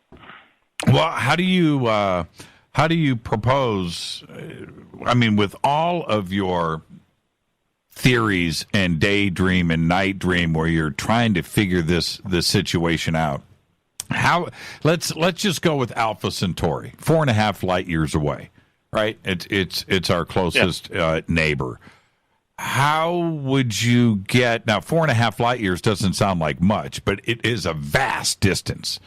And if you're not if you're not traveling at the speed of light and you're just out there cruising around, it's going to take you thousands of years. Okay, thousands of years. Well, yeah, but that's not how you do it. That's not how you do it. How would you do it? I've tried a little experiment with audiences. Multiple choice question. How long does it take at 1g acceleration, the force of gravity right here? You drop a coin, it accelerates as it moves toward the ground. How long does it take at 1g to get close to the speed of light? 1,000 years, 100 years, 10 years, or 1? Believe it or not, many people think it takes 1,000 years and 100 or 10, but it's 1. Now, everyone knows Einstein said the faster you can go is the speed of light, but what they tend to neglect, what he also said, and has been demonstrated, is that as you get close to the speed of light, time slows down for things moving that fast. And you say, why is that, Stan? My only answer is that's how God made the universe. I can't think, that's the way things are, and we've demonstrated it. The Large Hadron Collider, that huge accelerator over near Switzerland there, accelerates particles to 99.999% of the speed of light. That's awful darn fast. And so you go out, come back, marry your granddaughter's best friend. What the hell? That's what's the implication is here, And so people look at me when I say that. I say, look, we build these accelerators. We have particles that go 99.999% of the speed of light. And we just began the nuclear age, if you will. Look, I repeat, we didn't even know there were such things as neutrons, even though all the elements on the planet include them, until 1932.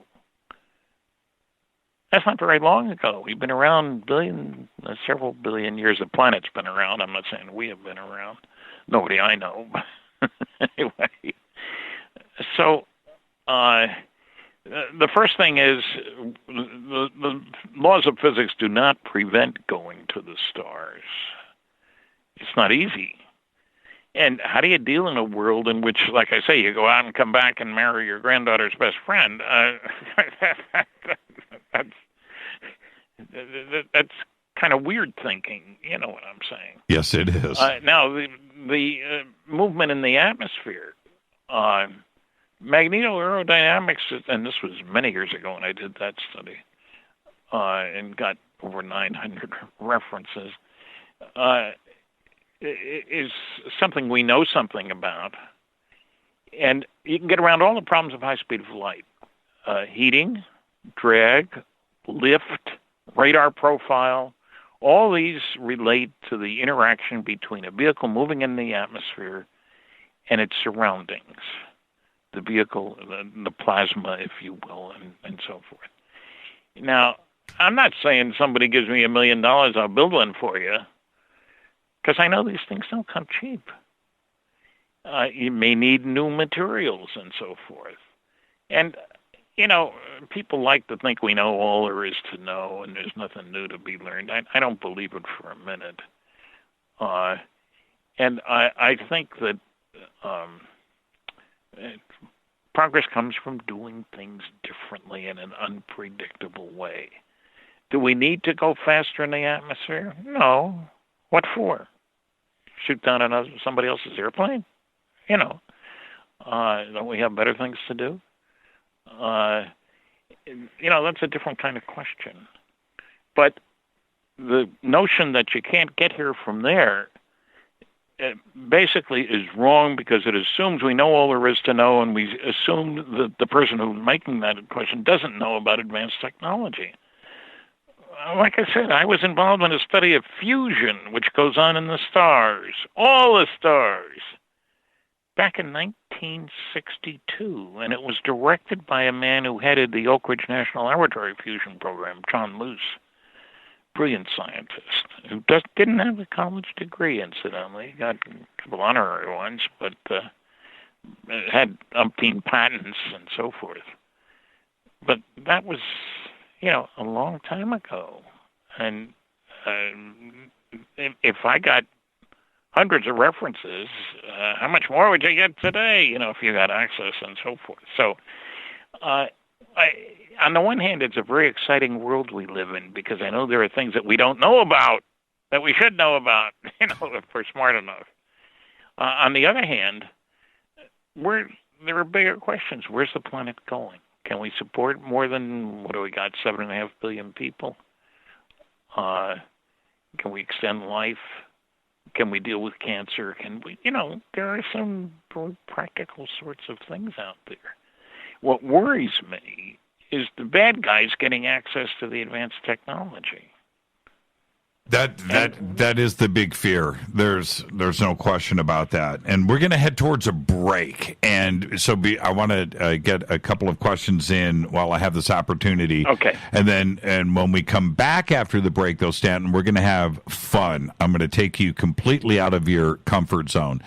But before we get there, and I look forward to this, I want to tell everybody, years ago, Stanton probably doesn't remember this, but I run into Stanton. We're up in Big Bear for this conference, and Rita and I pull in, and who do we run into first? Stanton, and it's like 10 o'clock at night.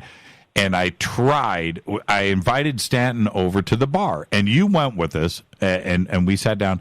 And I tried to buy you a martini or two, and I couldn't. My intention was back then, Stanton, was to get you out of your comfort zone. I wanted to pick your brain. You would have nothing of it, but you did hang out with us till the wee hours of the morning. But my plan was thwarted. But when we come back after the break, no martinis, but I will get you out of your comfort zone.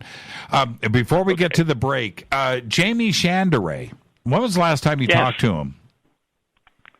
Oh, boy, years and years and years ago. Really, I can't even tell you when it was. I tried to. I haven't talked to Bill Moore either. That was my next question. You read my mind. I've tried to chase down Jamie, and I would think that who would be in our neighborhood here in Burbank, being a television producer. And I know that's where he was last, but I've been unsuccessful in those attempts. And the same thing with William Moore. After he was in Pittsburgh, last I heard. But, that's what I heard too. Years and years ago. So I'm sorry. What can I say? Yeah, I know. Life goes on. And after he ran out, were you there for the famous speech in Las Vegas at the MUFON Symposium? Yes, and I was very upset about it. I can only imagine. Was that the last time that you saw him? I don't know. it might very well have been. I know we haven't had serious contact since then. Yeah, right. So I don't know. Some people come and go, and others they went. Are all stuck in the muns like me, you know.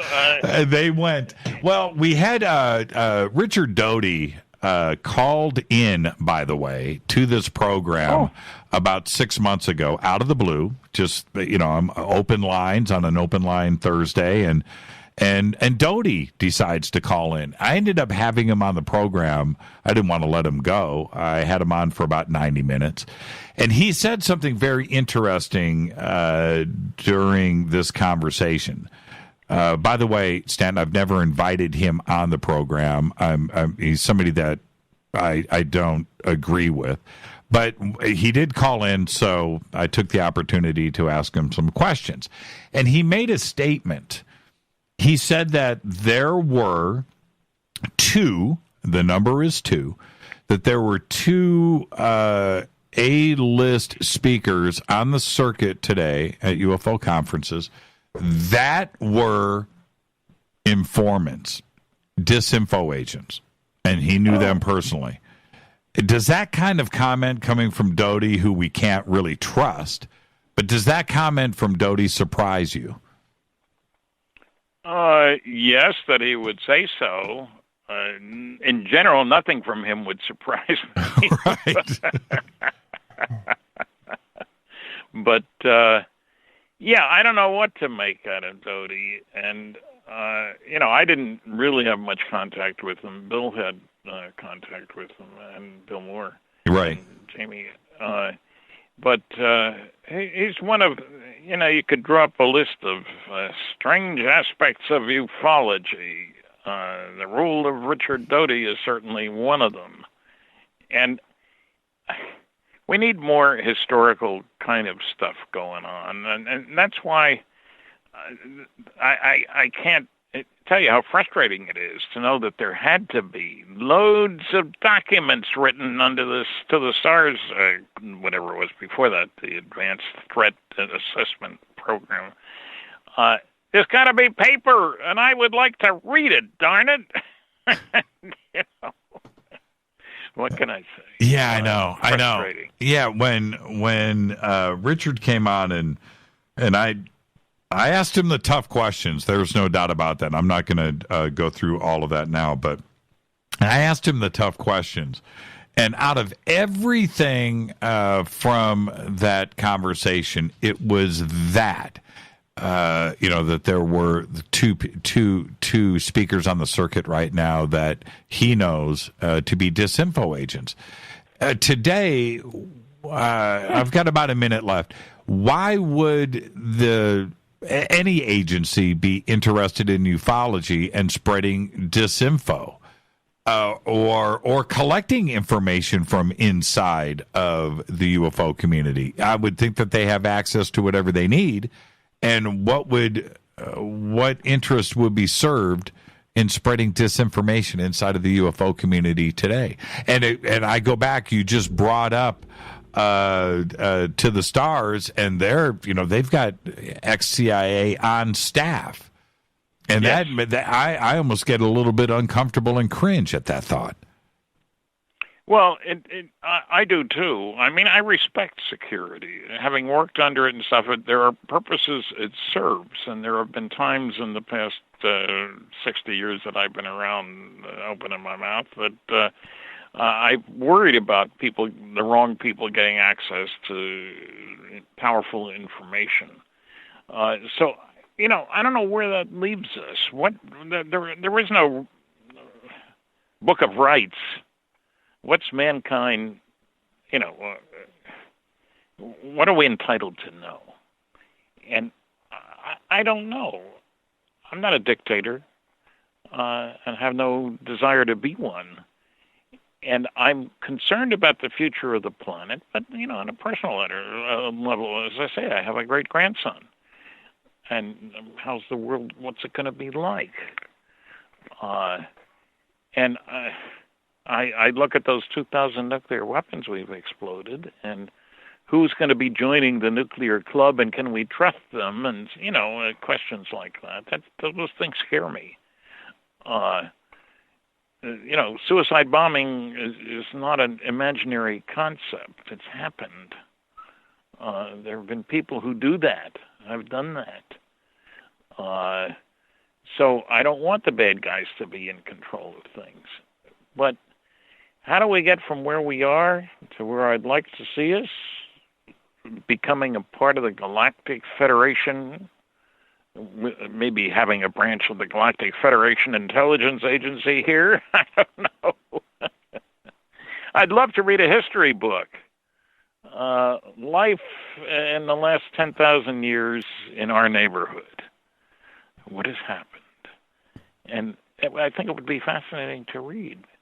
But how many times have there been alien visitations to Earth? Maybe 1 million years ago or 10 million years ago. That's right. What happened? Yeah, that's exactly. I don't know. I don't know either, but you would think, 20 to 100 billion planets in our galaxy. I would think that they've known about this beautiful, bright blue planet of ours for a very long time, Stanton. Let's take a break. Indeed. Yes. And we'll continue this conversation. But when I come back, Stanton on the hot seat. I'm going to take him out of his comfort zone. And we're going to do that next. This is Fade to Black.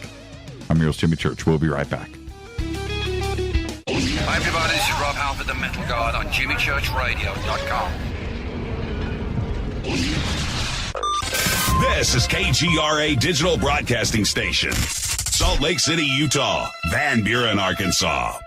Poor water quality is a major health issue, and it's only getting worse. Municipalities can't keep up, standards have dropped, and pollutants are increasing. Where does it all end? It ends by keeping the pollutants outside of your home with HydroCare's advanced systems available at Wave Home Solutions. No less than the best purification materials and processes have been developed by HydroCare to provide you with healthy, clean water for drinking, cooking, and showering. HydroCare far surpasses the competition in removing chlorine, odors, iron, lead, chemicals, limescale, and much more. Don't settle for less when it comes to your water. We'll take care of the toughest water problems for you, whether it's from a city or well source. Satisfaction guaranteed. For more information, call 888-997-WAVE. That's 888-997-WAVE. Or go to bestwater123.com. That's bestwater123.com. Wave Home Solutions for a healthy, comfortable home. Your contact for current news and trending topics.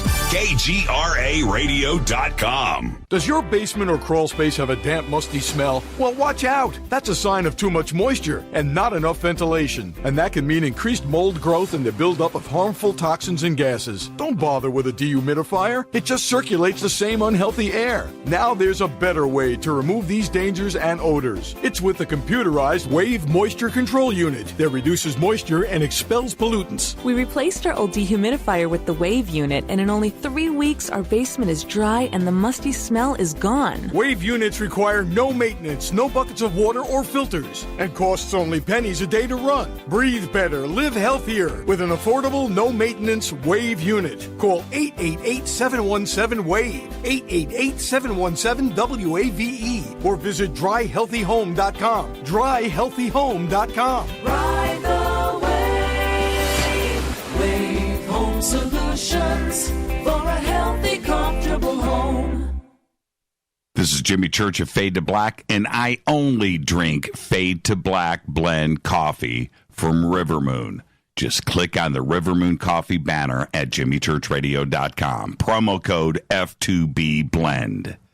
So are you tired of being tired? Well, then it's time to get the tea. Hey, it's Lisa here to tell you about this all-natural, all-organic tea I've been drinking that has had great results for over 20 years. It's called Life Change Tea, and it's specially formulated to help detoxify and cleanse your kidneys, liver, colon, and blood all at once.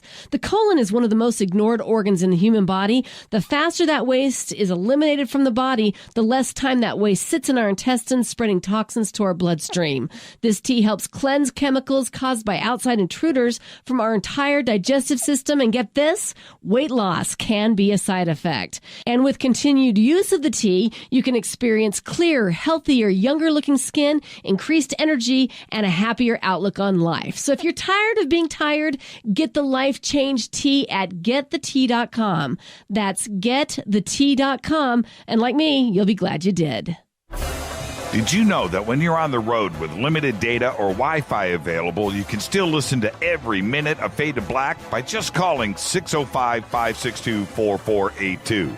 No smartphone, app, or internet needed.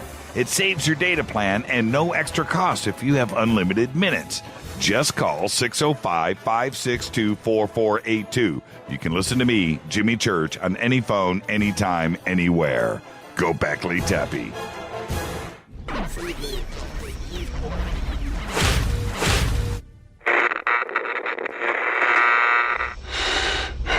You want to know a secret?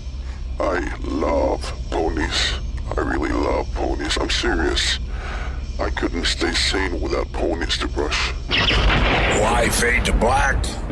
Because you never got that pony, damn it. This is Fade to Black with Jimmy Church on the Game Changer Radio Network and KGRA, the Global Radio Alliance.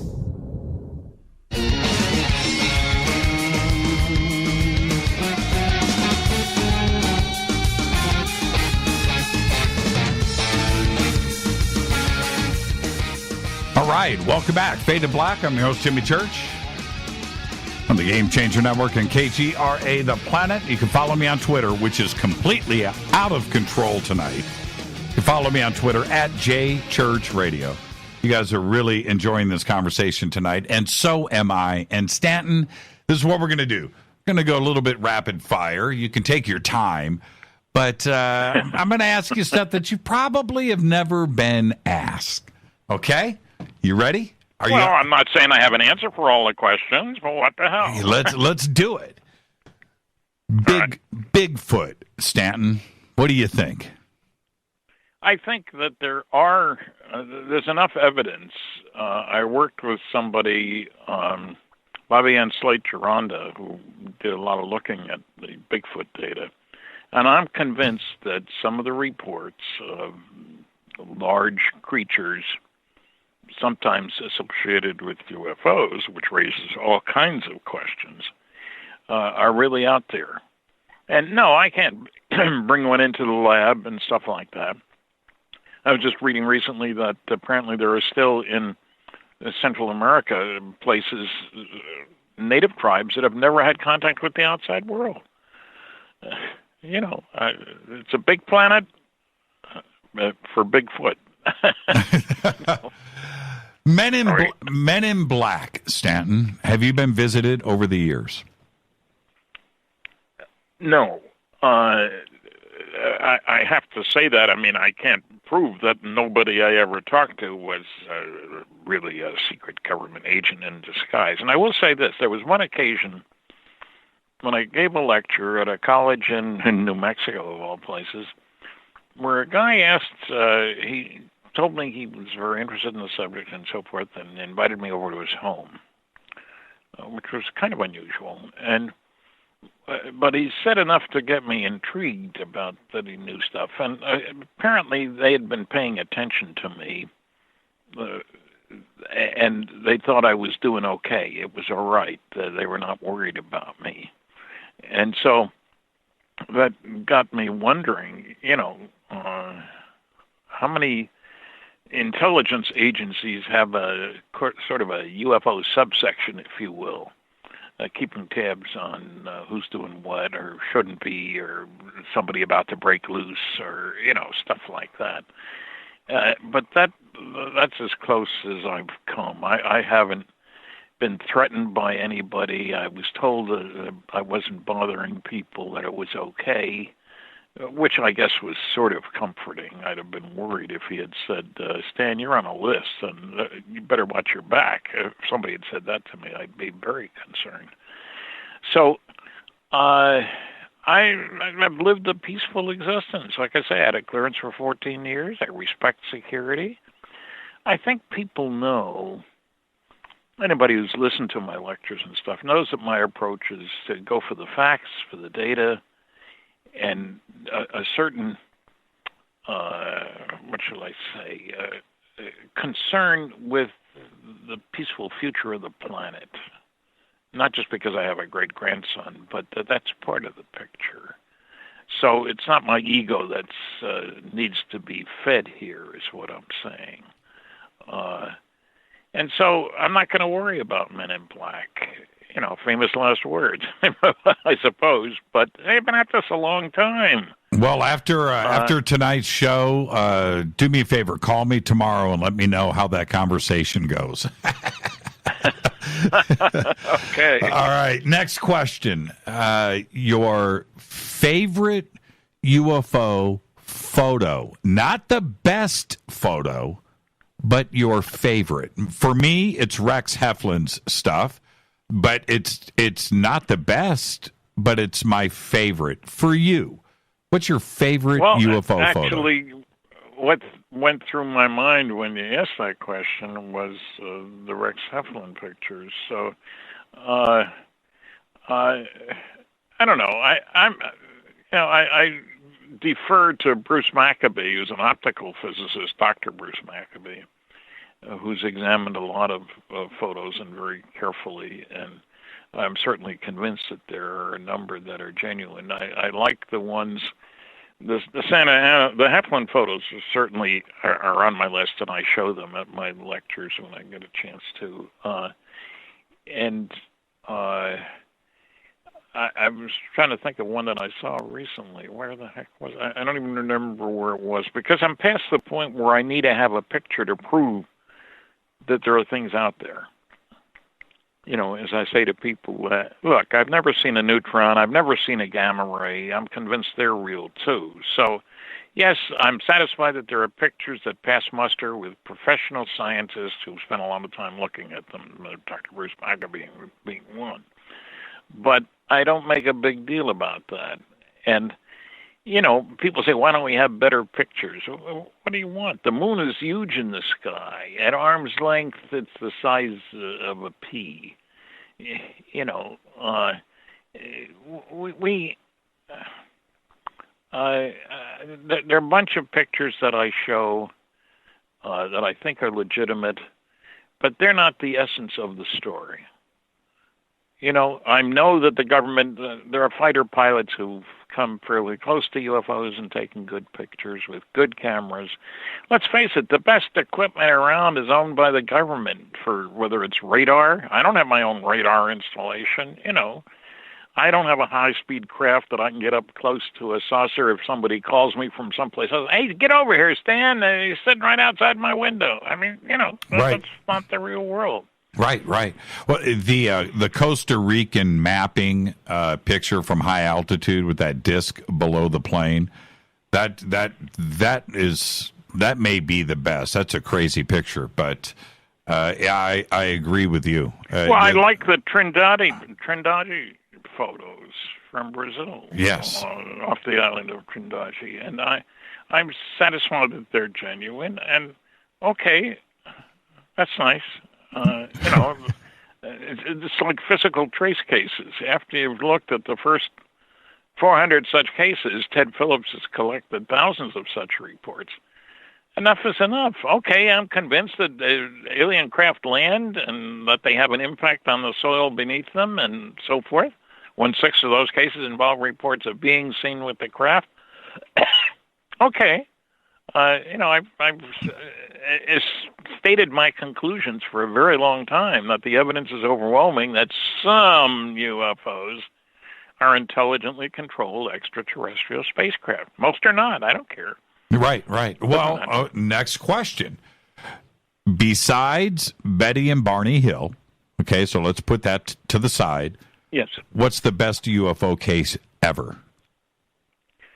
Well, it depends on how you evaluate that. Certainly, I've written 3 books with Betty's niece, Kathleen Martin, and one of them is captured, the story of the Betty and Barney Hill UFO experience. So there's no question I'm in the camp. I met them both, of course.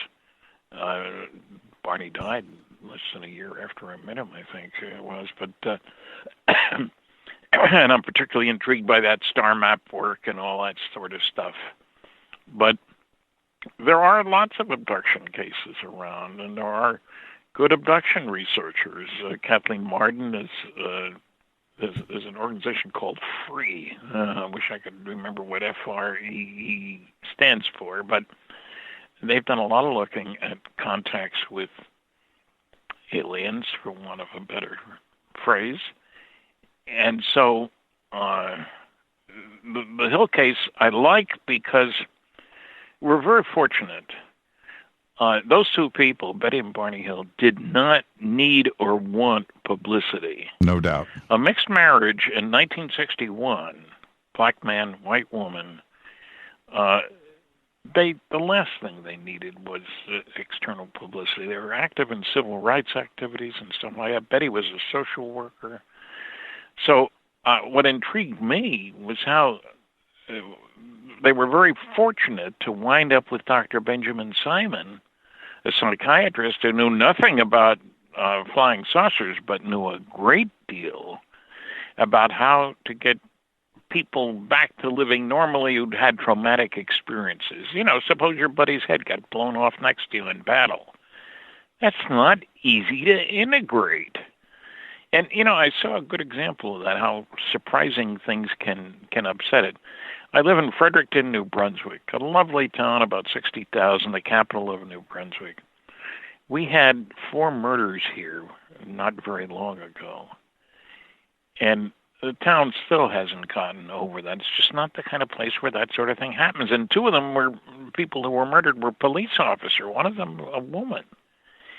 And I saw how difficult it was for people to deal with that. Mm-hmm.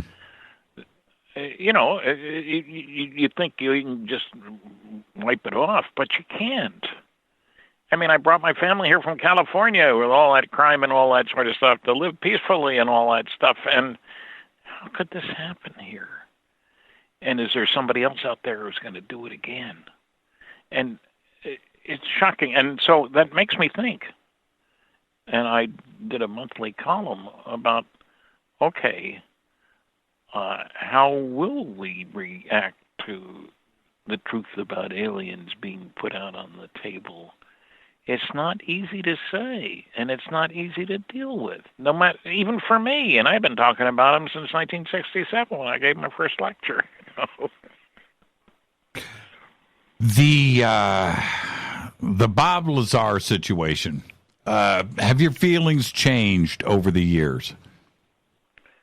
Well, I have to say no, because I got asked about him more than 20 years ago because he claimed to be a nuclear physicist, and people knew I was, so I figured I'd better do as much as I could to get the facts.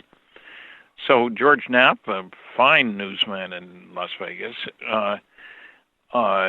gave me some information, and I checked. I did as much checking as I could. First, I checked the membership of the professional groups to which I belong.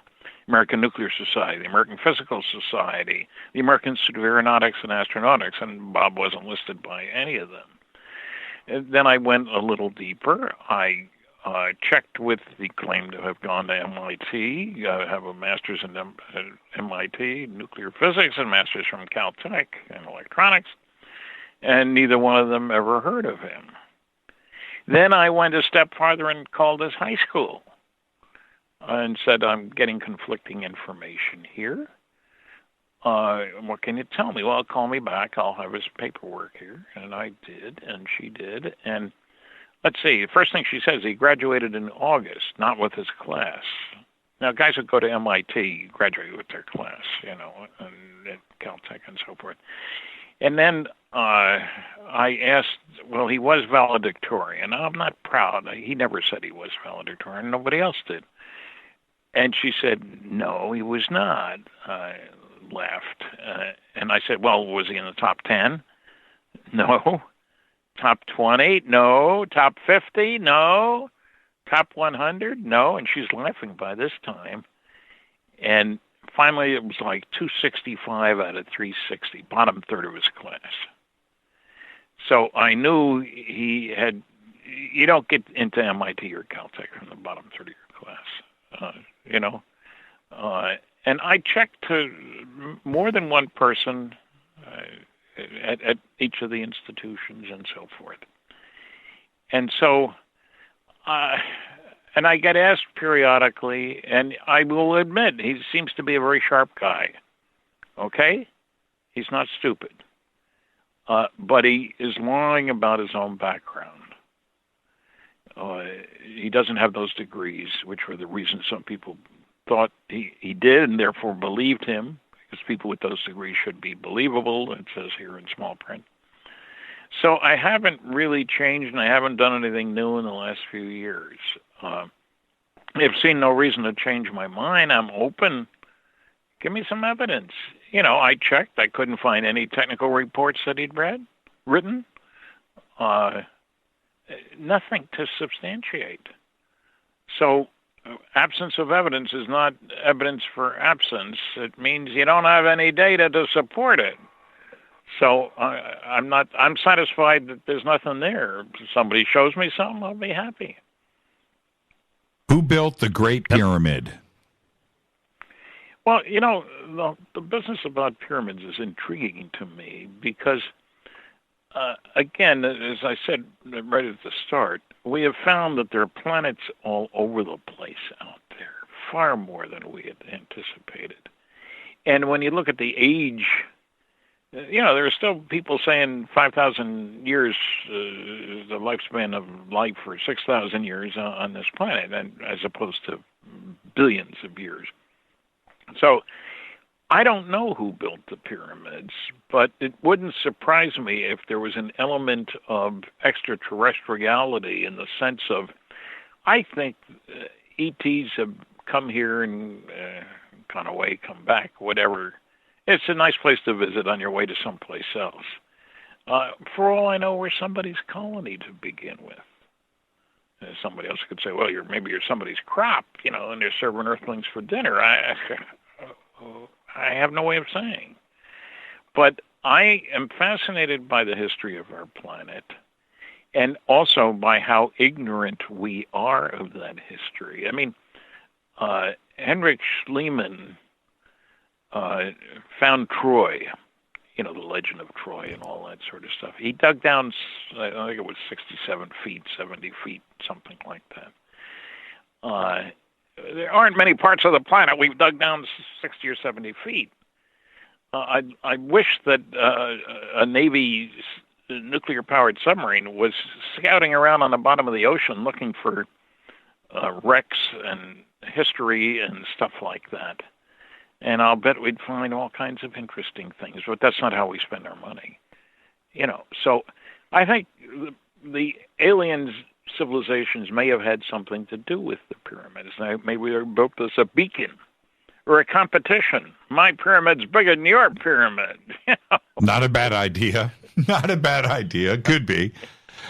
One of the things about it, and you have such a great mind when it comes to this stuff, and especially when it comes to documents and writing. The Great Pyramid, quite frankly, it's no great mystery here, but there's nothing on that pyramid. It doesn't make any sense, especially if you're going to build a pyramid bigger than the next guy, right? Well, you're going to mark it. And there is the lack of anything like that there. Could it be, Stanton, that it was built before there was hieroglyphics? Of course it could be. And there's still mysteries out there. And I'm intrigued by mysteries. Mysteries take money to investigate. As I say, I've traveled around. I've lectured in 19 countries. And fortunately, there were people who paid me to lecture, so I could afford to go to those countries and go to archives and stuff like that. And I am very grateful to the Mutual UFO Network on occasion, to the Center for UFO Studies. research doesn't come cheap. So I wish we could spend more research on finding out the truth about some of the mysteries of our planet. Somebody had mentioned Bigfoot earlier. I would like to see more effort put in instead of into better means of killing people. We do a lot of that. So the pyramids are, a beacon for curiosity. How the heck did that happen? Who built it and why? And there's more than one after all, and those things are darn big. Right. That's not a little teepee on the corner. No, it is not. No, it is not. It is so funny how little we know and amnesia, right? Okay, one last question before I have to say good night or good morning to you, which is Shag Harbour. Shag Harbour, for some reason, is like the redheaded stepchild of ufology. Nobody talks about it. There's no and it's right there, documented. An amazing event happened right there in Canada. First off, what are your opinions on Shag Harbour? And second, why is it that everybody wants to talk about Roswell, which is fine, or Rendlesham, which is fine, or Malmstrom Air Force Base, and I love Travis Walton and all of that. But Shag Harbour is not on that list for everybody. Why? Well, I've been there. I spoke at the conference there, and I've talked to some of the witnesses, and unlike Roswell, it happened a lot more recently, so the people aren't so old. I think it's very hard to find a first-hand Roswell witness. I mean, it happened, 47 is a long time ago. Those people aren't about. I think Shag Harbour is an excellent case, but I don't think they've had one of their conferences for a while. And it's... I was going to say in the middle of nowhere. That's not a fair statement, but it's pretty close. It's not on the mainstream, and there hasn't been a serious effort to, it's not like, why is Roswell? Well, we forget that there were a lot of people involved in the Roswell incident, and that New Mexico was the home of 2 of the 3 nuclear weapons labs, and the home of White Sands Missile Range. There's an awful lot of military and high technology activity there. We can see why aliens would go there, and you can see why the government would shut up about that. I mean, there's Los Alamos, budget over $1 billion a year, a lot of security around that place. So Shag Harbour is a stepchild of the movement, if you will. I wish it weren't so, but what can I say? As far as Shag Harbour goes, do you think it was a legit UFO situation, or do you think that it was something else? I think it was a legit UFO situation, yes. And the Navy was certainly concerned. And the United States Navy and military was concerned about it. Well, yeah. Okay. So, but they weren't going to be talking about it, and the witnesses aren't making a big noise, and the people haven't set up a big museum and sent out invitations to come there and all the rest of that. So I like the case. I've talked to some of the people. I was very favorably impressed. But what do I do after that? Yeah, I know. It's shocking to me. All right, one last parting shot across the bow this evening before we part ways. Have you seen or had your own sighting? No. That's an easy one to answer. As I said earlier, I've never seen a neutron or a gamma ray, and I think they're real too. I've never seen a flying saucer. I've talked to loads of people who have. And, maybe it's because I grew up in New Jersey and there's a lot of smog there and you're not looking out. You're too busy looking for traffic. No, I've never had a sighting, and it doesn't bother me. I've talked to enough people who have. And, it's like the research on the Betty Hill star map, Zeta 1 and Zeta 2 reticuli. Now, I haven't been there. I haven't talked to any Zeta reticulans, but it's a strong story, very strong story, the star map work and all the rest of that. And so, I wish I could say that I had, but I haven't, and that's the way life is. Too bad.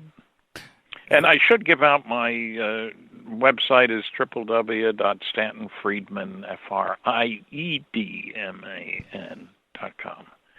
And get my books. There are good deals. Live it up. Get educated. Stanton, thank you for not only your contribution to ufology, but thank you for continuing to roll that rock uphill. You've been doing it forever, and just the respect is there from all of us. So thank you so much, and I can't wait to... My pleasure. Can't wait to get you back on the show and continue the conversation. Thank you so much. Okay. Thank you. Stanton. Bye-bye. Good night, Stanton. Stanton Friedman, everybody. There you go. I'm going to take a quick break. I'm going to also open up the phone lines. So we'll do that when we come back. Stanton Friedman, amazing conversation. This is Fade to Black, day 2 of our UFO week. Tomorrow night, Barry Littleton is going to be here. All right, I'm going to take your phone calls next. This is Fade to Black. See you in a second.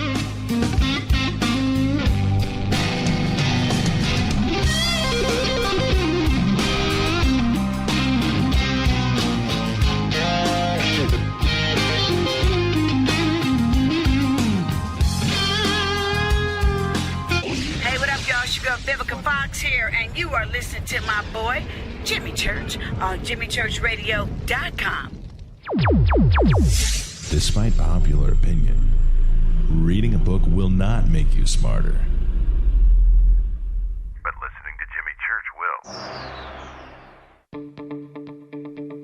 will. Hurricanes, earthquakes, wildfires. This year we've experienced more than our fair share.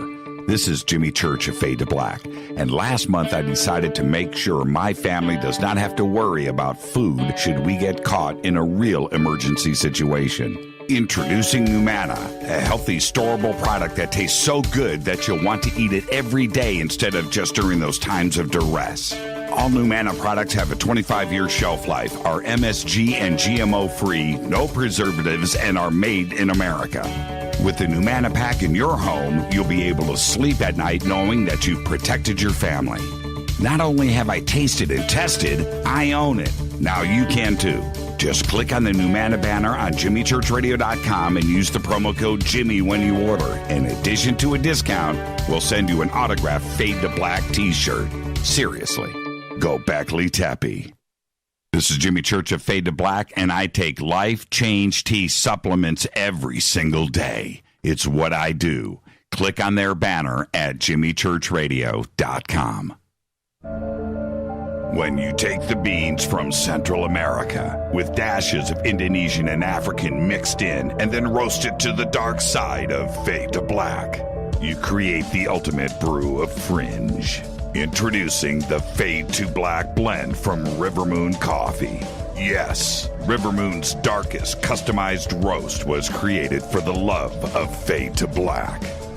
The alchemy of masterful roasting and smoking the beans is in every sip of this full-bodied, dark Java. I need my coffee dark, deep, with distinct bittersweet chocolate highlights, just like the bunker. Leaning further into the darkness of the roast is Fade to Black blend from Rivermoon Coffee. Just click on the banner at JimmyChurchRadio.com and use the promo code F2BBLEND for 15% off of your order today. Go Beckley Teppy. Hi, folks. CBD is the home run hitter for health right now. Why, you ask? Because of what it does for the body. Unfortunately, I can't tell you all about the benefit. You know, there's reasons. Do your due diligence and log on to AncientLifeOil.com. That's AncientLifeOil.com. Ancient Life Oil uses organic ingredients and is blended in coconut oil for some of the best benefits. Legal in 50 states and non-psychoactive. Log on to AncientLifeOil.com. That's AncientLifeOil.com. This is Jimmy Church of Fade to Black, and my family is safe because of Numana Emergency Food Storage. Just go to the Numana banner at jimmychurchradio.com. Promo code Jimmy10. Are you intrigued by paranormal talk radio? You'll love the new paranormal radio app from TalkStream Live. You'll find a great selection of talk shows covering UFOs, ghosts, strange phenomena, and much more. Download the paranormal radio app now and start listening to the very best in paranormal talk entertainment, including the network you're listening to right now, the Paranormal Radio app, free in Google Play and the iOS App Store. Erica, Brittany, Gabby, and you're listening to JimmyChurchRadio.com. It's not a lifestyle we chose. We were born this way. KGRARadio.com.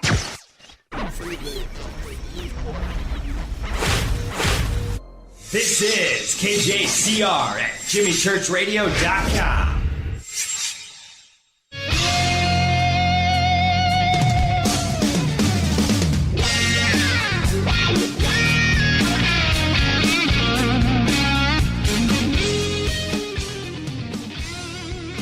Welcome back. Fade to Black. I am your host, Jimmy Church. Watching Twitter. Out of control.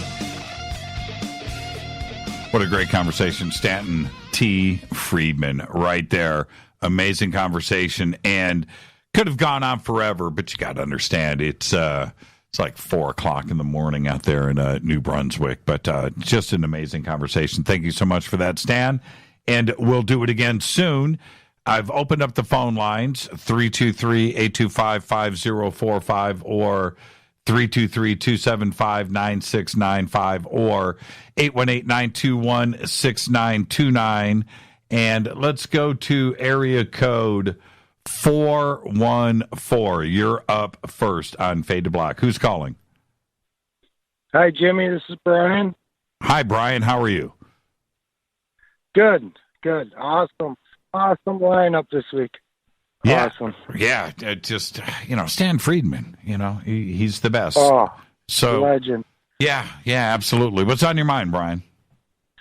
Well, I just want to tell you, I'm the same age as you, and we're trying to find out the truth, and you're doing a great job knocking it out of the ballpark.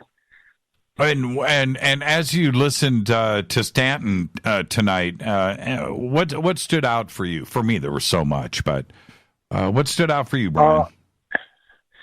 He is pioneer. He is the pioneer, and we're going to finish his job. You know what? I couldn't agree with you more, Brian. And thank you for the phone call. And I'm sure Stanton is listening right now. Thank you so much. All right. Yes. Thank you. Yeah, thank you.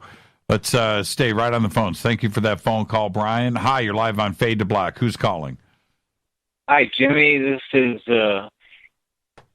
Mr. Anonymous, a.k.a. Ray, time -1. Okay. How are you, Ray? I'm terrific, Jimmy. Hey, I really appreciate you guys getting Stanton on tonight. That was terrific. He's the best, man. He's the best, and the more that we get out of him, the better. And I know, there's so much more that he knows and that can offer us. But you have to ask the right questions. I tried to do that tonight. You did great. I mean, a lot of times you can almost deduce what's going on by what's not spoken about as to the spoken word. That's exactly right. And Stanton knows, he's been there. The things, and it goes without saying, Ray, but, and thank you for the phone call. It goes without saying, his research, going back to not only Roswell, but before that, and Betty and Barney Hill, the MJ-12 documents, his relationship with Bill Moore over the years, and Jamie Chandray, he has seen it all. He's seen it all. It's way beyond the scope, and we need to respect that. And to get out of him tonight that he's sitting on a document, he's sitting on it, and he's going to take the time to find out what's going on with it. Don't you want to know? 48 pages, man, and it's a modern document. So we'll get to the. You know, I was at Aerotest in Mojave for 3 or 4 years back in the late 80s, early 90s, and we helped take apart one of the M21 aircraft that's now up at the Museum of Flight up in Seattle. Mm-hmm. And it's basically a launch platform for hypersonic vehicles. We had a lot of fun with it, but in the process, we discovered that some of the engine functions were still classified documents, and we couldn't release it. Well, one of the guys there had experience at Lockheed, went over to Lockheed and managed to get these documents declassified. And I still have some contacts with these people.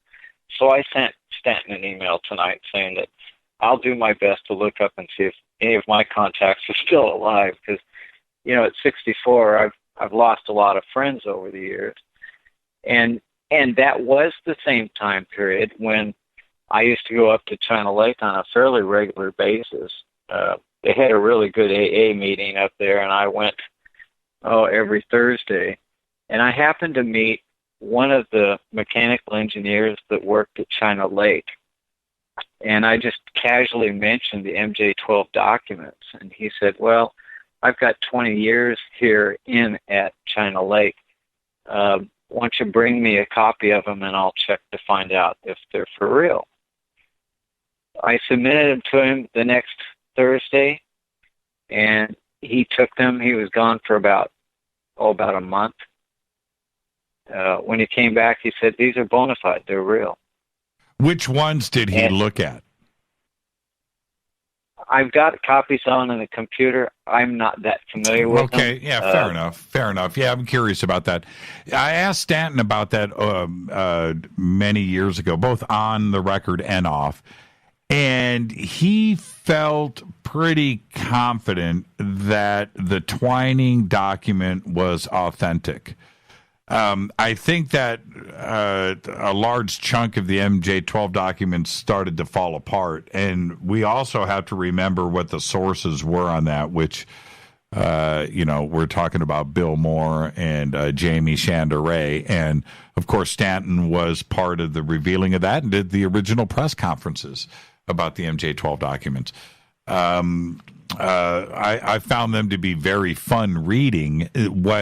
What I thought was more important about the MJ-12 documents, and this is me, and I have talked to all of the players involved with, except for Bill Moore, of course, and Jamie Chanderay, but about those.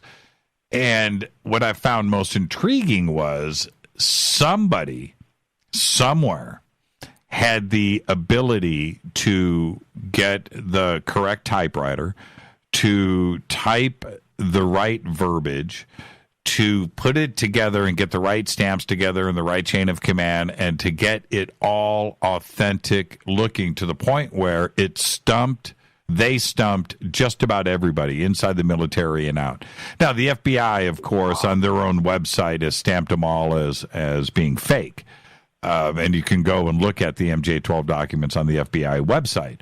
But that being said, a great effort was put into this. And so you have to go back and look at the possibilities of A, Doty being involved, B, an agency being involved, or C, maybe the Air Force themselves directly being involved in the creation of the MJ-12 documents. I could be completely off base here, but it seems like there was a lot to put those documents together. I don't think it was one person or two people sitting at a typewriter typing in some room until they got a correct document, without mistakes, right? Because it's a typewriter. You can't make a mistake. And I think that there was a large group of people together on it. And so I think that is probably as important as the documents themselves being real, in that why would the government be involved in a massive disinformation campaign like that? And that's my take. I find that just as intriguing as I'm not worried about UFOs being real or ETs being real. I know that we're not alone in the universe and we're being visited. So why would somebody go and create the MJ-12 documents, quite possibly from our own government, with the interest of disinformation and scaring the crap out of people? I think that's a bigger story. The whole thing is very, very confusing. In 86, and I sent a tweet out tonight on that. In 86, I worked for California Microwave, and that was a CIA company. Mm-hmm. And we were involved with a project out at Point Mugu. I worked with who was at one time the director of CIA ops over in Europe. And I worked with Jim Sullivan, who was an SR-71 pilot and set lots of records and all kinds of neat things. I mean, these guys were up there. And Joe Russell was vice president of the company at the time, and Dave Leeson was the president. I never met him. But these guys, you could talk to them, you could be around them. You would never know what they know. I mean, you could have conversations about everything, and you try to catch subtleties from them, and try to figure out, okay, who's got ET contact, because anybody who's flying up above 90,000 feet has had ET contact of some kind. Sure. So they've got stories up the wazoo that never reach the papers, and they just act like it's ho-hum, And I'm there trying to get a clue as to what's really going on, and they don't flinch, It's a piece of cake. The only issue I had is like what Stanton had with his 48 pages right now is he doesn't know if they're for real. Well, the project I was on, when I left, I tried to get debrief from NSA, and I called them up and I said, hey, I worked at a project here. Lieutenant Commander Runyon was in charge of the project, and I need to be debriefed. Well, they looked and they said over the phone, well, we'll have to call you back in about 15, 20 minutes. They called me back and they said, we don't have any record of any project. We can't tell you anything. And I'm like, gee, thanks a lot, buddy. Right. And you were there. Well, see, that just goes to show you, it's easy to hear between the lines there, which was, keep your mouth shut. And now they know who you are. Right, so there you go. Oh, yeah, that's the thing. They know where I'm at. They know where I've been ever since day one. It's not an issue, They wouldn't waste men in black hanging out on my front porch. It'd be a waste of their time. Ray, thank you. Thank you for the phone call. And you need to call in this Thursday on our UFO Fader night, and we'll take this conversation a step further. You got it, Jimmy. Thank you, Ray. Have a great night. Thank you, too. That's a great phone call right there. That's what I'm talking about. Man, I love this audience. Let's go back to the phones. Let's go to area code right here in Los Angeles, 310. You're up next on Fade to Black. You're live. Area code 310. I lost that call. Yeah, 323-825-5045, 323-275-9695, 818-921-6929. I could squeeze in a couple of more calls. I just went through all of those. The 48-page document, and if you're just dialing in, Stanton, the question was this, and it was a simple one. Stanton, are you sitting on information that you haven't talked about? What is it? Are you sitting on the stuff? And he said, I was mailed. I'm going to paraphrase here. He says, I was mailed a document that didn't have a return address.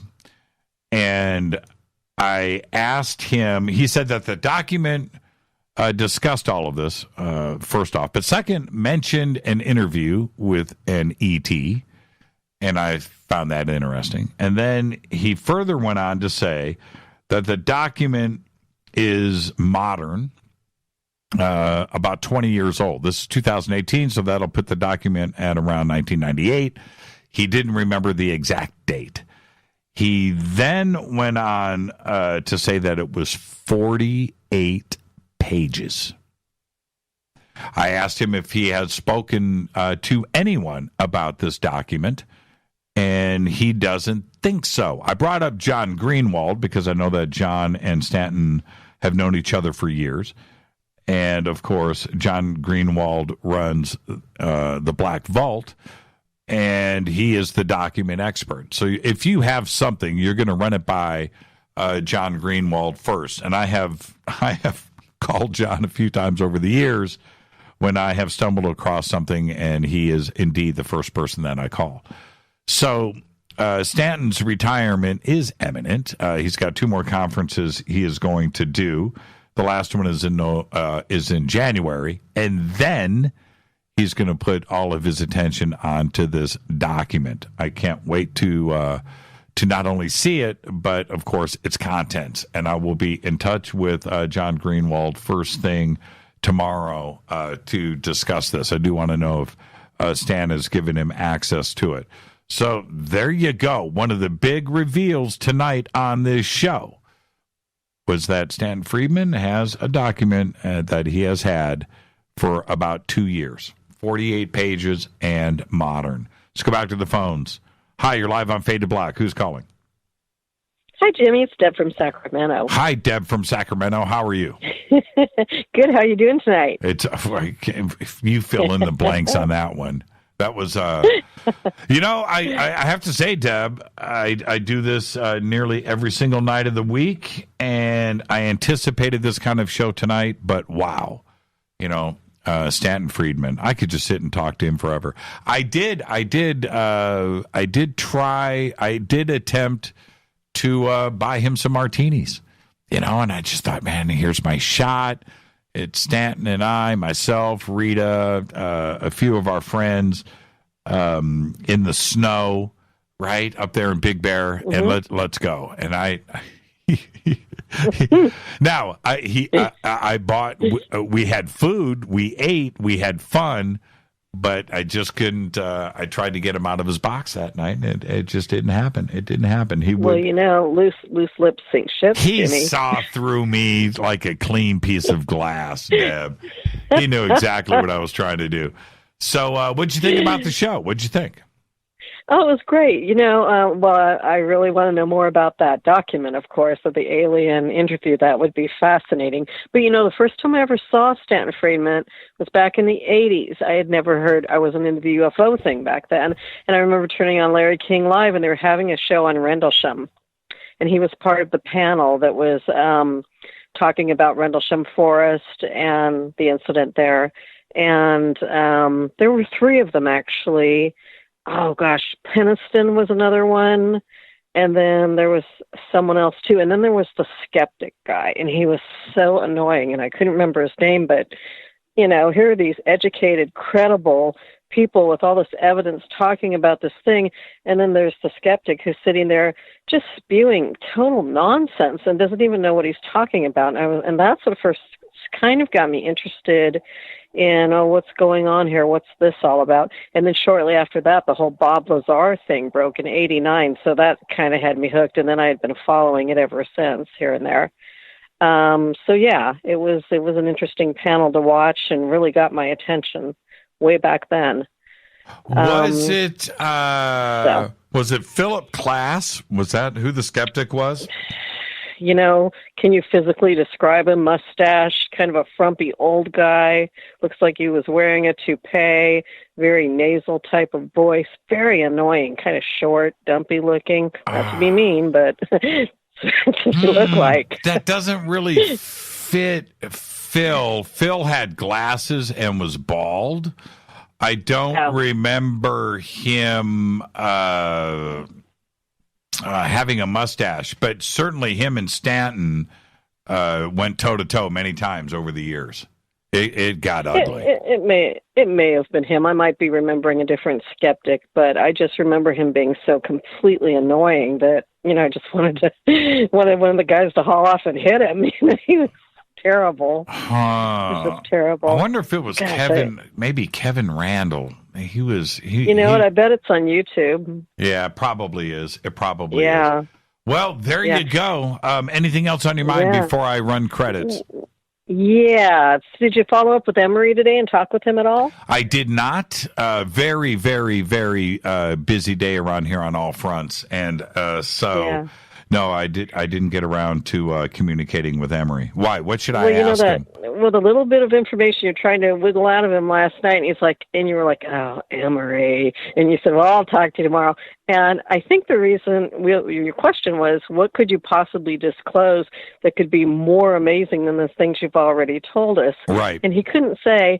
And I think the reason, I don't think he's trying to taunt us or anything like that. I find him extremely credible and honest, but he was talking about how they have to be responsible. The only thing that I can think of as to why he can't tell us whatever it is that's even more extraordinary is because when they disclose whatever it is, and I can't even imagine what it is, they don't want to frighten people, and they have to have like a backup to say, but we know for sure that they can reassure people that it's not going to not only blow their minds, but frighten the public.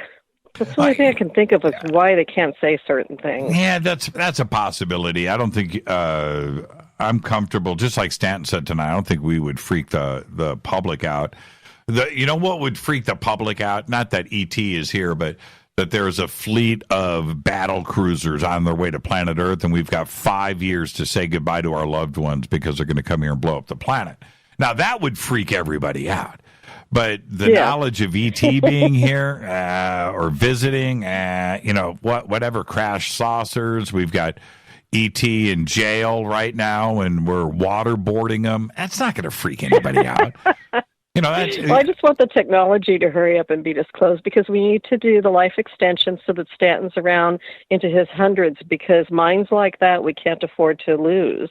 And I'm afraid of loot like with William Tompkins. I just want the older people to have all this knowledge like Linda Moulton Howe, and we want to hang on to those people. So if they're going to do this life extension, they need to hurry it up.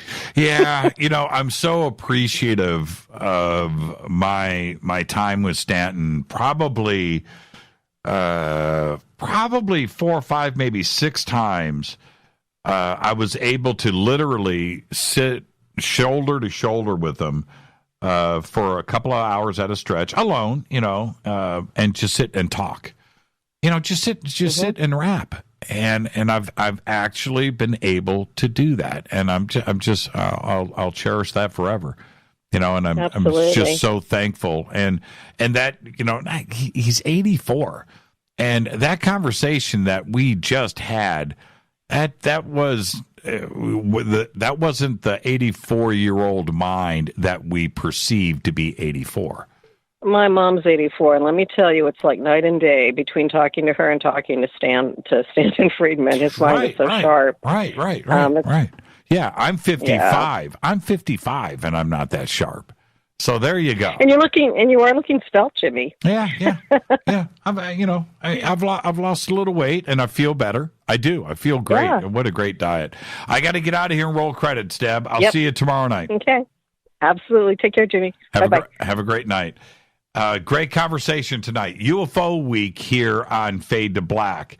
And not only last night with Emery Smith and tonight with Stanton Friedman. That's all cool.